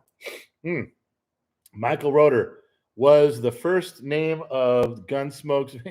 Jesus Christ, we're going back to that. Michael, Michael just hovers over that keyboard, and he's like, I'm going to get this motherfucker. Yes, I guess it was Milbourne. I didn't look it up. You said it started with a G. You said on the series Gunsmoke, you said Marshall Dillon had a doctor. The doctor had a sign above his door for the doc's office, and it started with a G, but his name was Milbourne? Okay, look, you know what? You win. You fucking win. I didn't know that one. I'm not going to get that one. I'm sorry about that, Michael Roeder. It's just that wasn't. I did watch Gunsmoke, but that wasn't my fucking thing.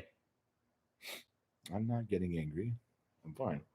But I didn't know that one. And if it was, Michael, if that was something I should have known as a Gen X, if that was something that I'm mad at myself for not knowing, I'd fess up. I'd kick you a little merch. I'd send you something, because if you guys get me on something, I should absolutely know. I fess up.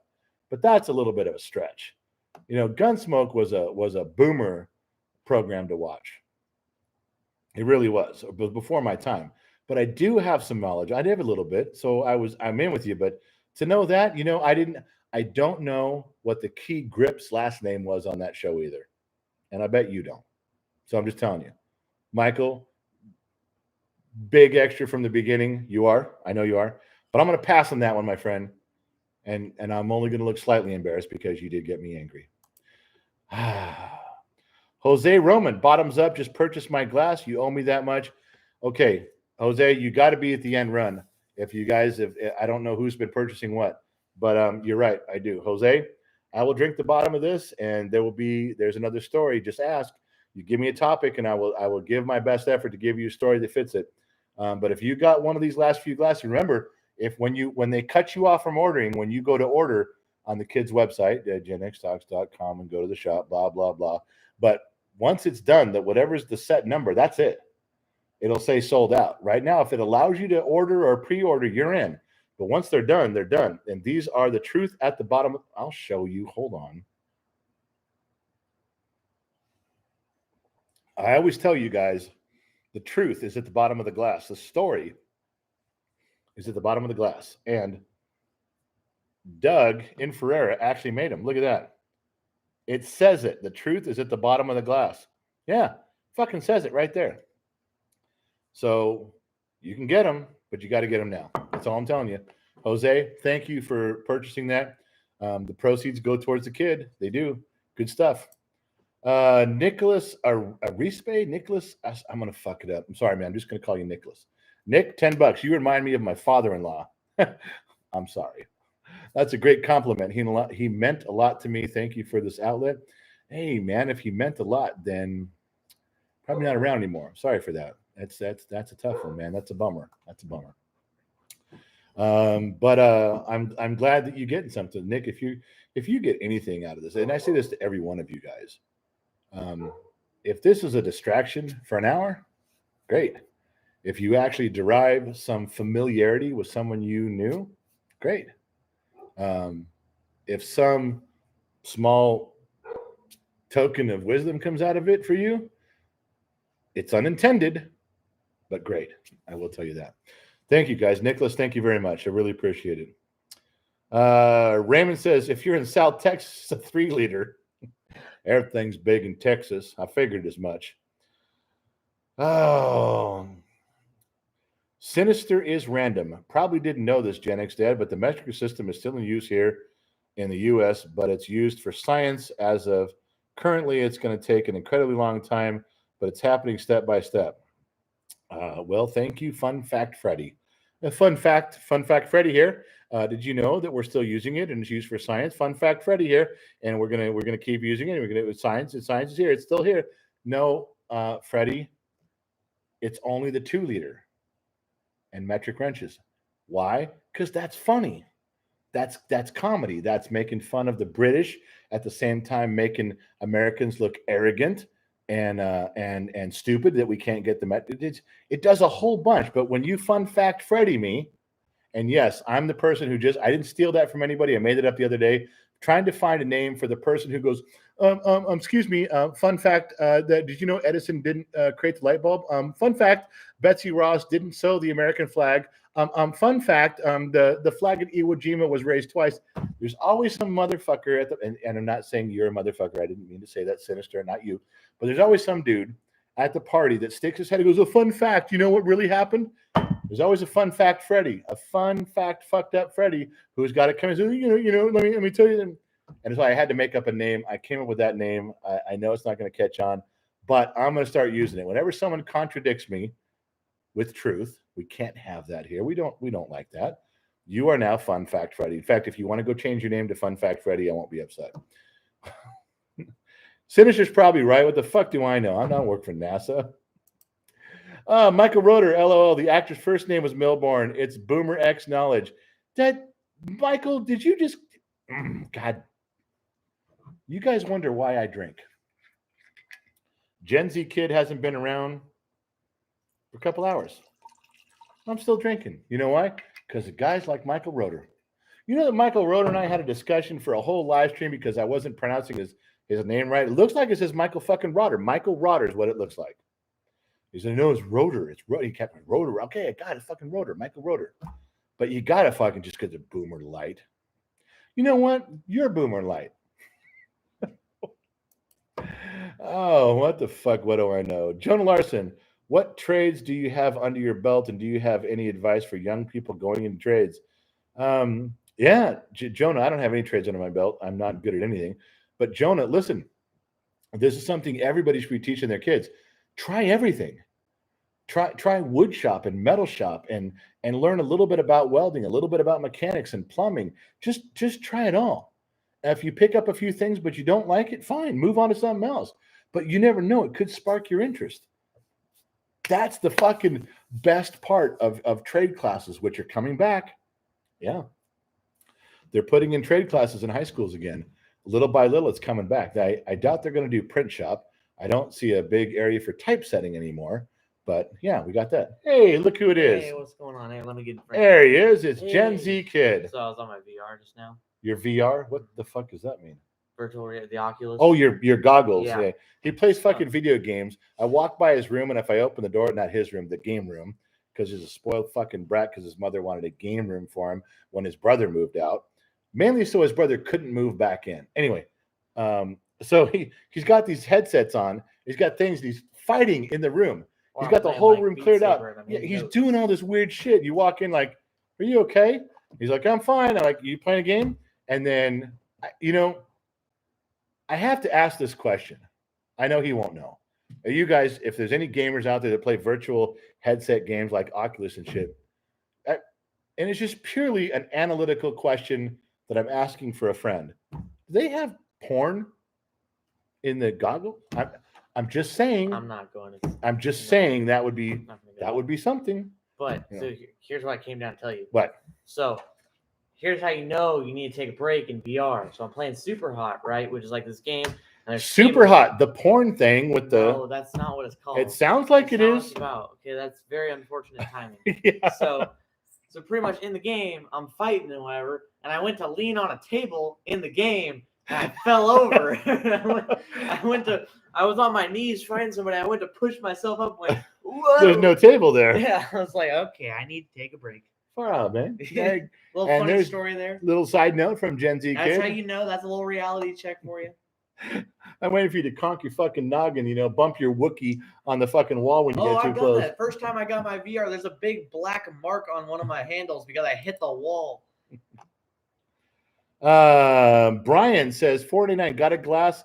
Any chance I can get it signed? Oh, you know what? Hold on, Brian. Let me get back to you real quick. Hold on. Jose Roman, how long before you found your drink of choice? Mine is Jameson. I got hooked on my biological father ran with the Hells Angels when I was in my formative years, and then I hooked onto them around 18, and I spent some time with a chapter doing some stuff. Just no pledge, no, not a prospect, no. Just was around, and so I was whiskey from then, whiskey till now. That was it. So 18. Last one is Nicholas Miller. Anne Frank would have made enough money from her diary sales to replace her cut. Yes, that's true. Anne Frank would have made a fucking grip. No, Nicholas, I'm with you, man. Education is one of my fortitudes. All right, back to Brian. You got a glass. You ordered a glass. I'm going to that you ordered a glass. Can you get it signed? Yeah. You know what? There is something coming up on signed glassware where we're asking Doug to professionally engrave on the bottom in the corner GXD, Gen X Dad, just in deep in there. And then we are going to take it. We found a paint that they use on glasses. You can dishwasher safe. And we are going to smear into the engravement and then wipe clean the top like a red or a yellow or a green or a blue, so that the paint is inside the engraving and it never comes out, even if you dishwasher it. And there's only going to be a few of those. We're thinking about giving those away. Since you asked, Brian, if you want to wait for your glass, when I get that next batch in, it's going to be a little bit now, but when I get it in with that engraving, you'll be the first one that we're going to paint. We're going to lay the paint into the engraving on that spot. And there's only going to be a few of them. They're going to be very rare. I don't really want to sell them. I'm not trying to sell them as like for a high. No. I'm not selling a signature. I would like to be able to give those away to for prizes and stuff when we do stuff. Just a very rare GXD. That's coming. If you want to wait, Brian, email GenXMom@genxtalks.com. Tell her you purchased it, but you want to wait. If you got one of them, the next batch that comes in with those on it, I'm going to take that aside and set it for you. But you got to purchase it now, and you got to tell her, and then she'll order them that way, and I'll do it for you. Yes. It's so funny you asked that. That was a real thing coming up. Yeah, it's there. Michael Roeder, Gen Z kid might be president. Gen X dad is a general, but Gen X mom is the exalted ruler. Michael, you've been around a long time. You know the pecking order. Fucking for sure, man. I got to quit drinking. Slow down.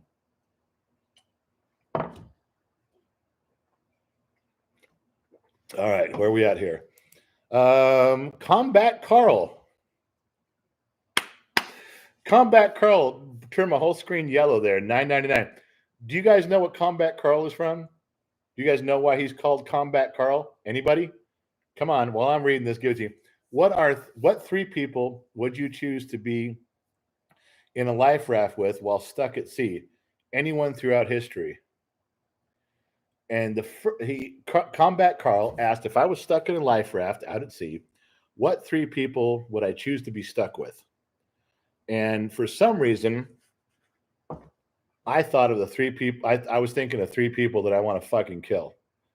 Yeah, like Hitler type people. I'm gonna drown you motherfuckers right now. I would want, but he's talking about who would I want to be with. So some survivalist and like you got Einstein who can figure some shit out. I think if I had to be stuck on a raft in the ocean and I have 3 people to be with, I'm gonna go with Gilligan, Marianne, and the professor. Gilligan, because that motherfucker is going to do all the shit I tell him to do.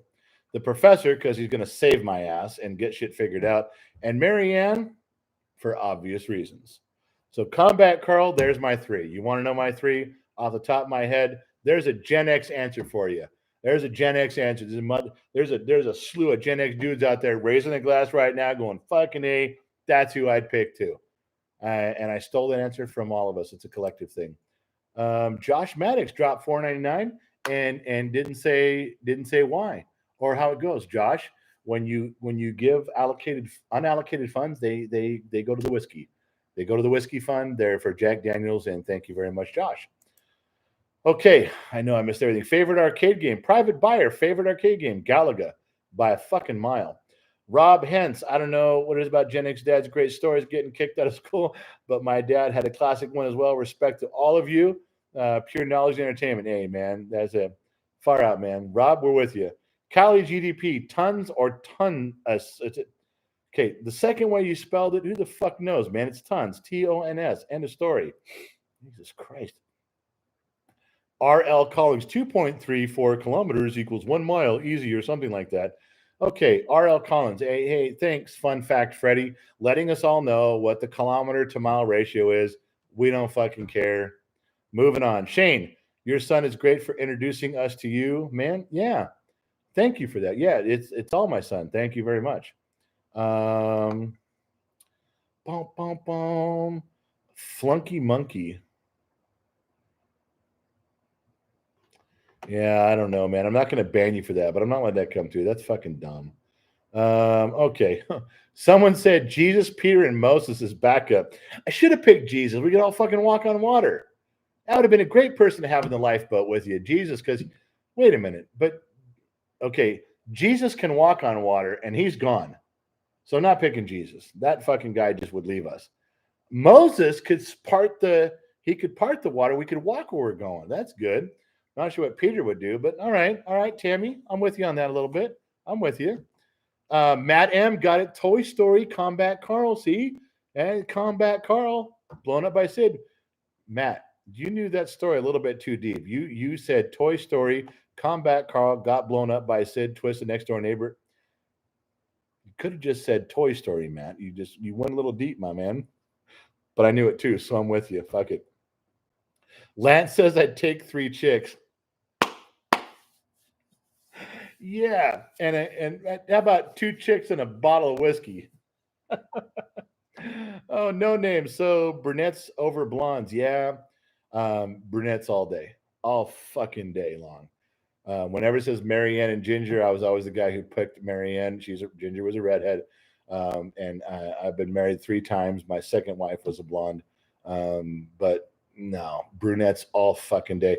My ideal, my one of the list of 10, my Gen X mom and I have a list of 10 people that come knocking on your door.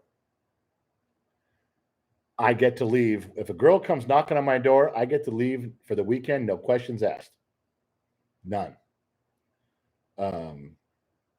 Laura Branigan was on my list. I know she passed away, but if she came back, Laura Branigan, I would leave with Laura Branigan and never come home. Sorry, Gen X mom, if you're watching right now, I'm fucking out. I'm leaving, never come home. Lady Young, $5. Have you ever sang along to Alice's Restaurant? All the fucking time. Yes. I mean, no, that only nerds would do that. Who thinks it's Alice's Restaurant? I don't know what you're talking about. What? No.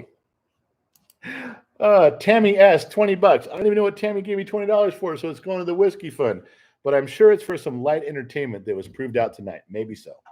Tammy, you might tell me why, but thank you, darling. Thank you, darling. Thank you, darling. Joshua Maddox, General, are the shot glasses only glasses etched with the truth in the bottom of the glass?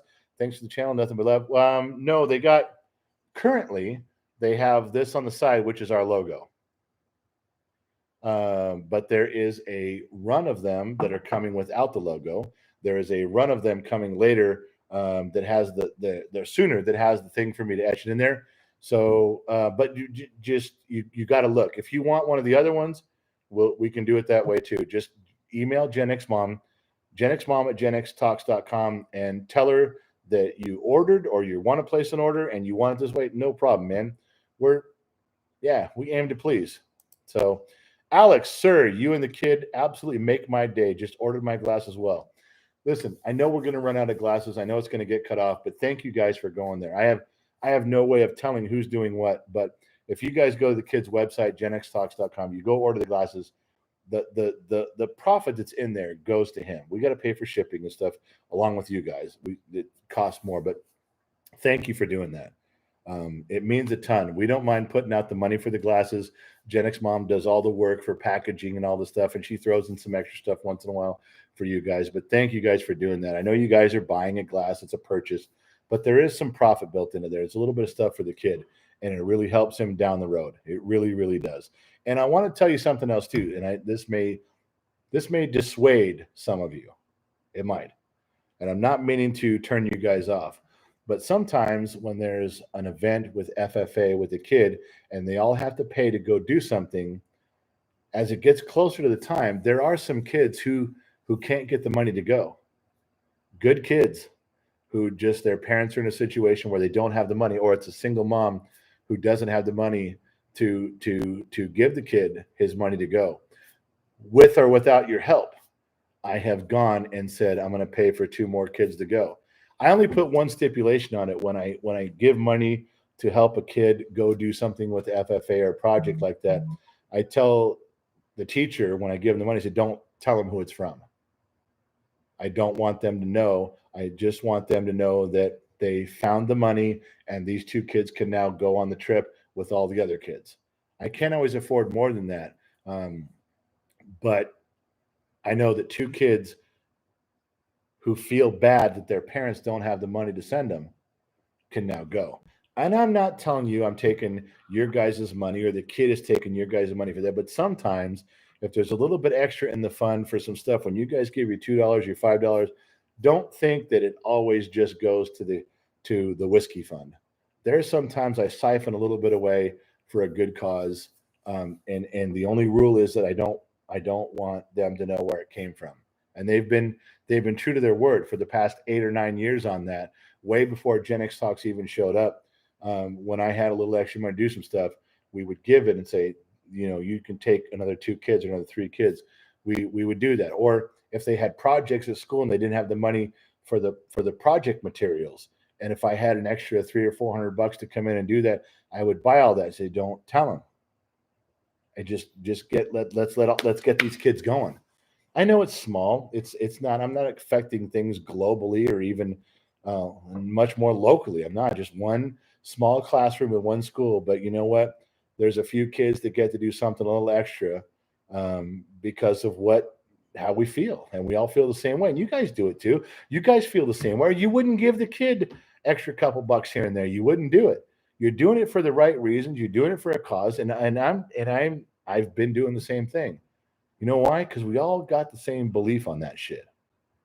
And it's right. If you can help, you help when you can. Yeah. I guarantee everybody who's helped the kid in here has helped other people way before the kid. And it's badass. And it's motherfucking, it's something you drink to. It's an American tradition. We are the most fucking generous fucking country on the planet. And we help people and we do shit when it's available. So everybody who doesn't believe it and doesn't like it and talks it down, fuck them. We are who we are, and that tradition is not going to fade anytime soon. Thank you, guys, because we're all in the same fucking boat. Fuck again. Sorry about that. The later it fucking gets, the more mad I get when people question what we're doing and shit. Fuck them. I don't care. Sorry to put a damper on the conversation. This is Nick Schaefer, and here comes the damper. Sorry to put a damper on the conversation. That's like someone who starts out the conversation. No offense, but you're going to fucking be offended. All right, Nick, what do you got, baby? I'm inebriated enough. I'm ready.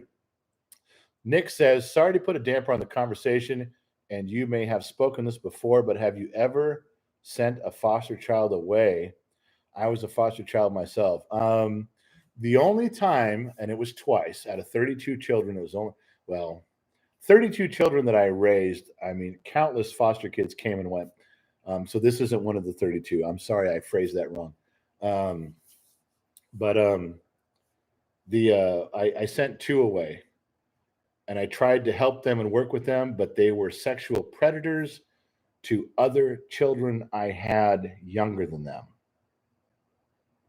You following me on that? It was a difficult situation. They were sexual predators towards other children in my home that needed me to protect them. These other children were warm, happy, comfortable, and safe, and looked to me, and they knew I was a foster dad. They would love being in my home. They loved being there, and they looked to me to protect them, and I did. Yeah. And there was two kids that I had to remove quickly, going, no fucking way. And I'm sorry, but I have an obligation to other kids also. I'm not going to put these kids in harm's way to be damaged just because I'm trying to help this one. Sometimes the math doesn't always add up as a foster parent, and you end up choosing the lesser of two evils. Could I have maybe helped those children, those older ones? Yeah, maybe. I don't know. But I wasn't in a position to be that guy, and I had to pick. And I struggled with that. But after those two children at different times were gone, when I moved them out of the house, and I sat tucking in the younger children the very next night, turning out their light, telling them, you're okay, you're safe, you're warm, you're fed. Nothing is going to fucking hurt you when I'm here. And they love that. They believe that, and they love being there. That was all the satisfaction I needed from my decision. Nick, I hope that helps you out. I know it's a chicken shit answer because it's a chicken shit way to go, but you have to make those choices, and I did.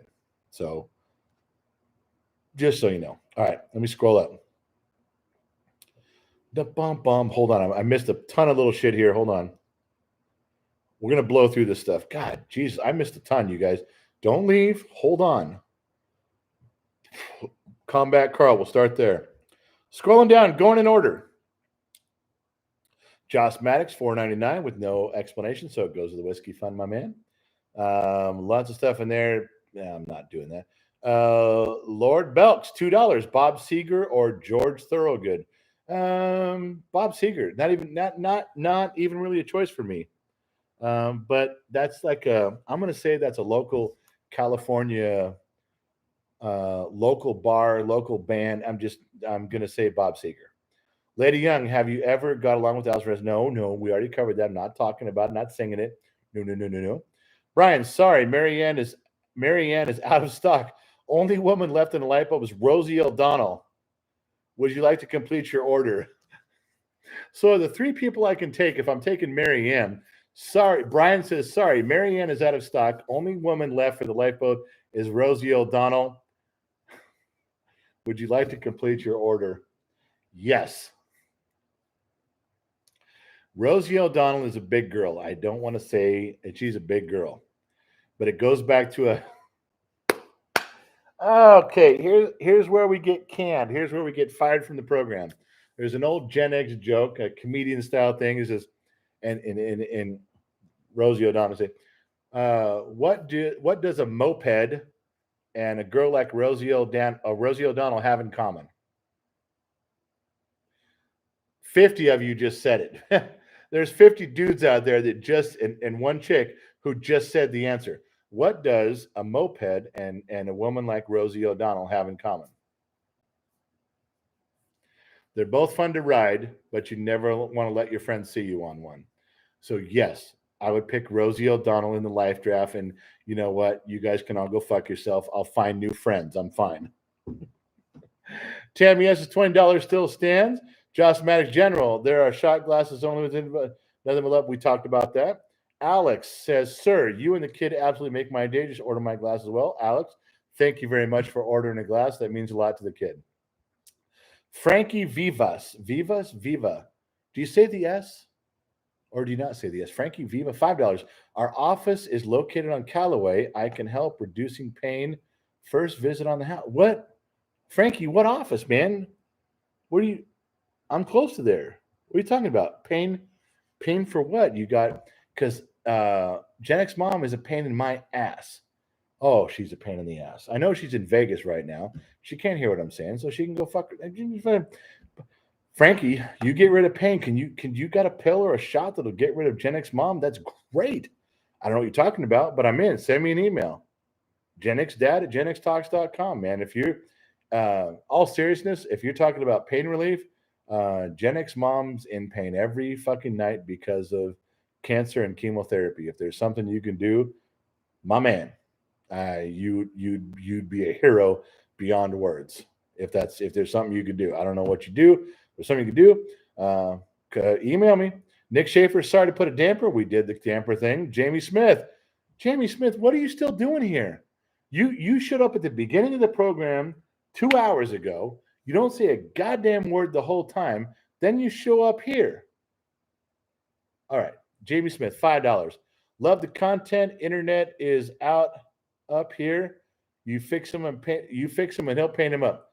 Hey, Jamie is the car guy. He's body and paint guy, man. Yeah.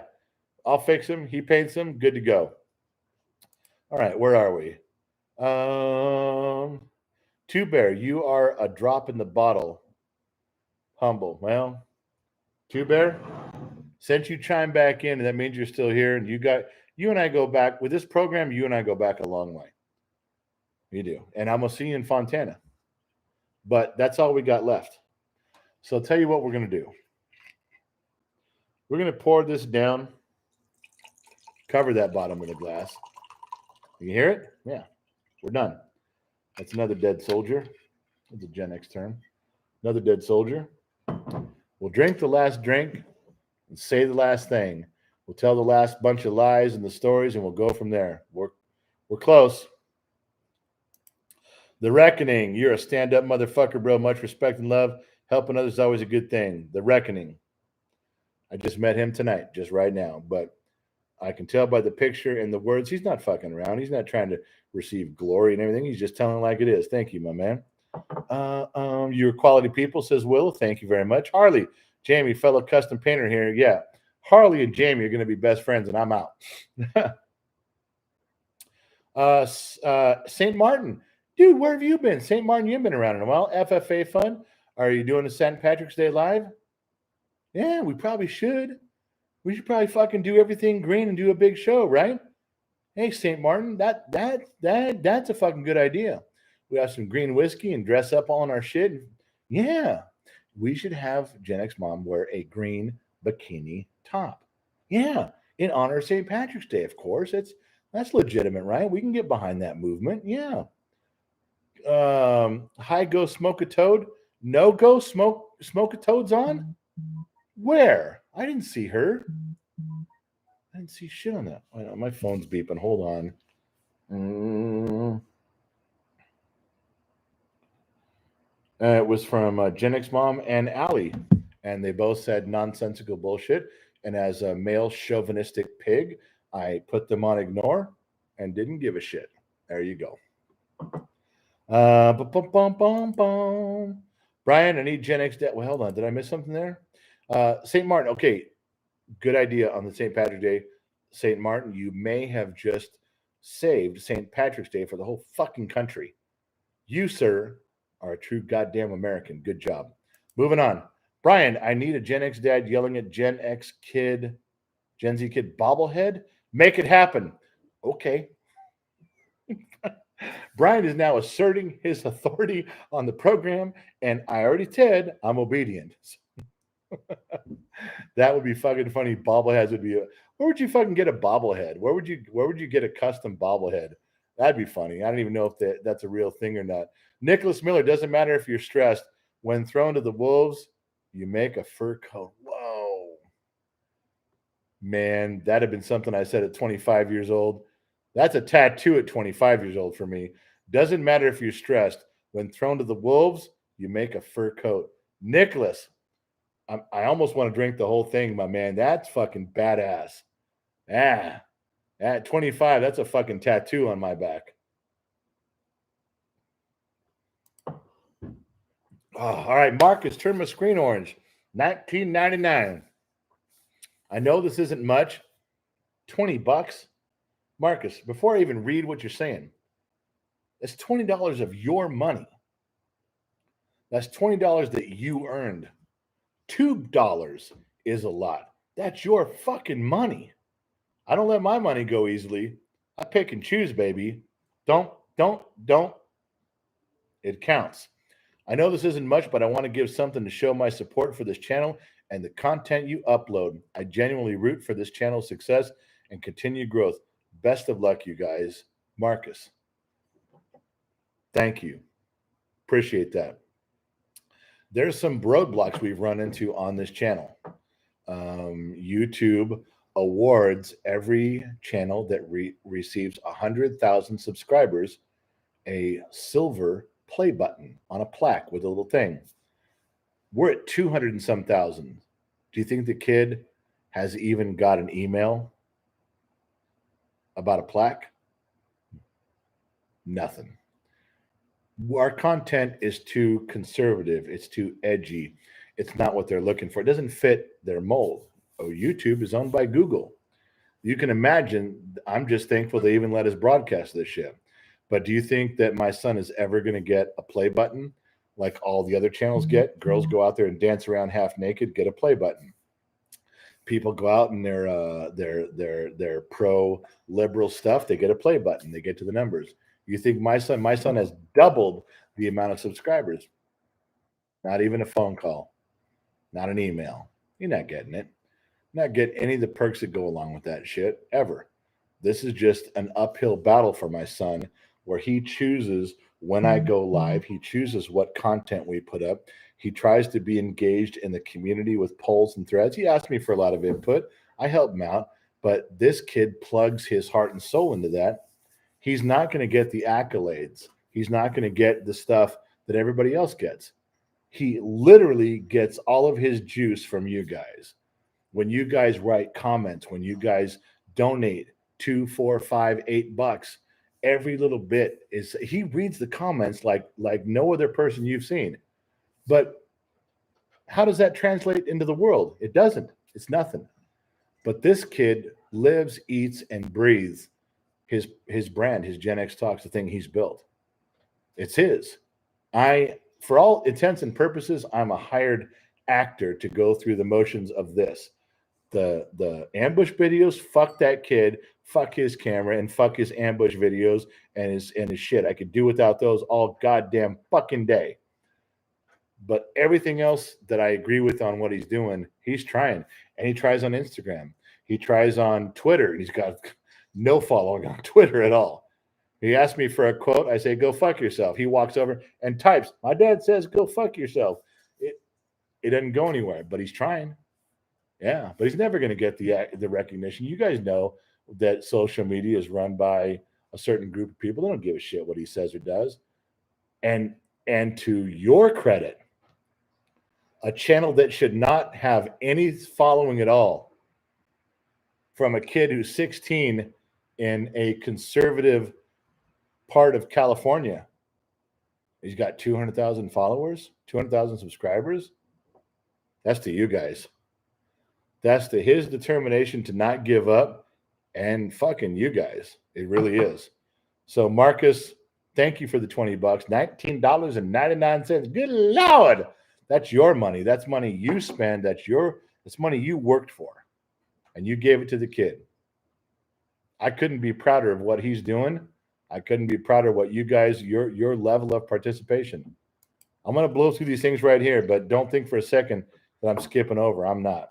Jamie Smith, love the content. Internet is out. Yeah, we heard you, man. You can't talk no more. St. Martin, FFA for St. Patrick's Day. Scrolling. Keep them comments scrolling. What did I miss? What I miss? Come on. It was yellow. I saw it. There it is. All right. There's Marcus Deadman Stress. Marcus said that. Jose Roman, what's the greatest lie you ever told? You out of your fucking mind? No, I'm not telling you about getting out of my draft in the army or being a juror. No. Ex Lord, what's your opinion on Evan Williams? You got me on that, Lord Bellix. Lord Bell, I don't know who Evan Williams is. Hold on. So I came down to check if you were okay. I'm fine. I heard like the last bit of that. So I need to give you a break. Guys, have you ever seen a banana like this? Like, holy You're not in mackerel. frame. Holy man, have you ever seen a banana like this? This is definitely not average. It's about average. That's how big things are. Yeah, we're good. I'm lowering my self-esteem every time you say that. Anyways, so I looked at it. I was walking. You came to interrupt the program with a banana? No, look at this. This is nuts. It's not even curved. Don't take it weird, guys. It's not okay. Oh my God, this is not good. You're gonna light these motherfuckers this is up. Weird. No, I'm gonna leave it. It's all you guys. You fucked up. Seriously, this is ginormous banana that is not curved at all. This is definitely not a banana, am I right? But Big Nation, get hammered and crank the pogies on sync. I'm there. We're doing it. Go ahead. Oh, you good? No, I'm just. Well, yeah. No. Are all your assignments in? All my assignments are in. Did you do all your chores? I did all my chores. chores. Did you make your bed? No. Oh. No, listen. Wait. Before you get me in trouble for not making my bed, I have something you need to hear. Okay. I didn't make my bed because I'm just gonna sleep in it the next night. And I left my bed in a very comfortable position. And you want me to be comfortable the next night, don't you? Mm-hmm. Well, then. Yeah, but I also want you to have a work ethic, so you gotta make your bed. I think you're focusing on the wrong things. My bed is not the priority here. I think you're just being lazy. Okay, I know you could interpret it that way, but if I'm doing all my other stuff right, and I'm telling you that I left my bed in a perfectly designed position to receive me the next night for my own comfort and sleep, wouldn't you endorse great sleep? Okay, well, I'll take a picture of it and make sure to make it that exact way every night. No, I'm a free spirit. It's different every night. Oh, well, then we're just going to go back to the way I said it, how it's settled out. So how you make your bed. If it's not made, you can't do your March 2nd St. Patrick's Day stream with all these folks out here. Wait, St. Patrick's is March 2nd? Is it? Yeah, isn't it? No, isn't it like the 14th? Alexa, when's St. Patrick's Day? 17th. 17th. You got a ways to go. Sorry. Jesus, I'm fucking too focused scared on me. you making your bed. Joshua Menace got my glass. Then Gen X. Thanks, Gen X kid. Appreciate the hard work and thank you, General, for all the wisdom. They're gonna write books about you someday. You know, bro, if I had a book made after me, that'd be amazing. I'd be lucky if they made a little pop-up kids book one day. Only if they had a lot of pictures. They'd have a little pop-up book. I know a lot of you don't know what a pop-up book is, but Gen Xers know what a pop-up book is. If they made a pop-up, I would be blessed if somebody made a pop-up book of me, and the most I could hope for is that it would be examples of what not to do. Boom, here, don't get caught with your pants down. Boom, here, don't get kicked out of a Christian school. Boom, here, don't get divorced, you motherfucker. That's the tone of the pop-up book. Why are we still here? What the fuck is going on? Somebody said I'm on a play button. Yeah, never getting the play button. Because he fucking brought a banana and said he brought a 12-inch banana and said, this is normal.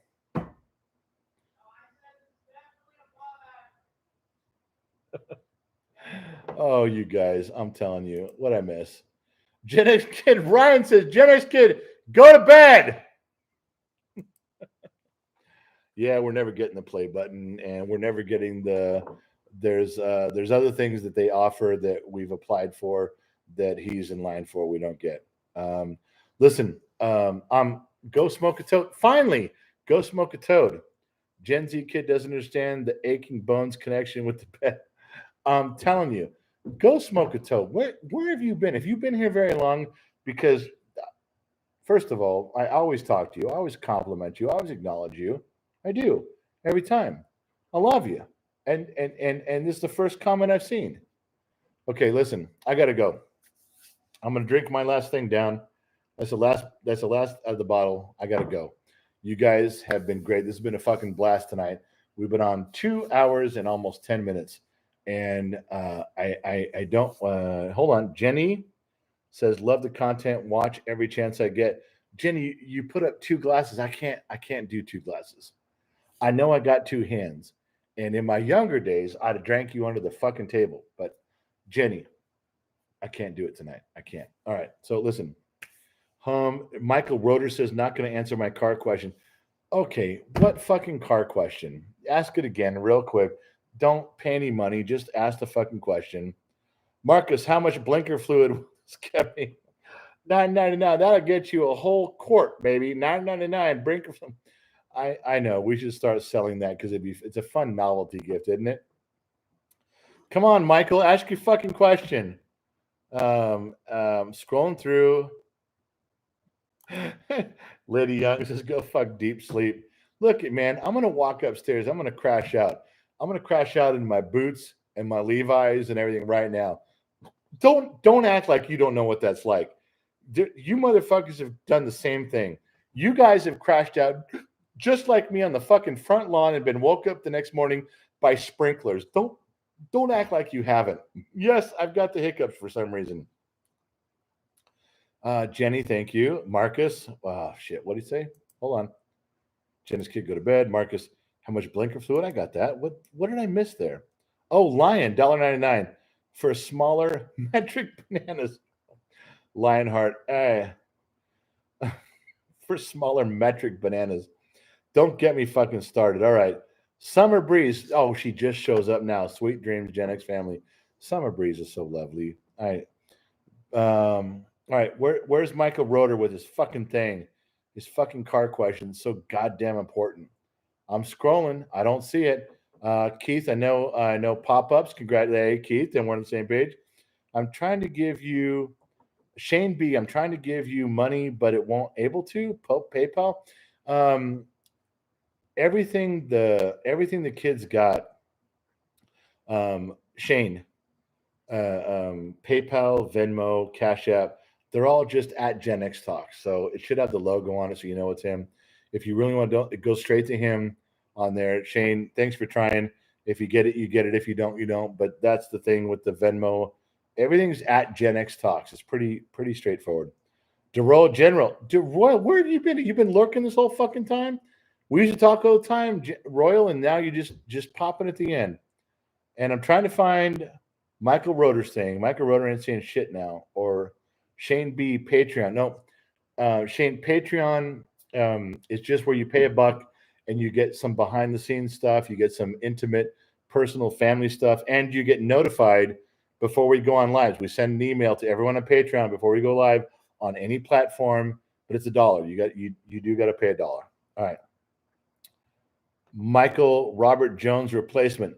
Yeah. That fucking guy, that fucking pissed me off. Joshua says, I'm laying down on the lawn right now. Joshua Maddox, he's like, got his phone. He's on you waiting for the sprinklers to come on. Jose Roman, good night, General. Easy sleep tight. I'm gonna go fucking pass out. Gen X mom's in Vegas. I'm taking up the whole bed with all the fucking pillows. The only person at the fight in that bed is her goddamn dog. She's got this beautiful, handsome male dog that sleeps with her in the bed, and I have to stand over here.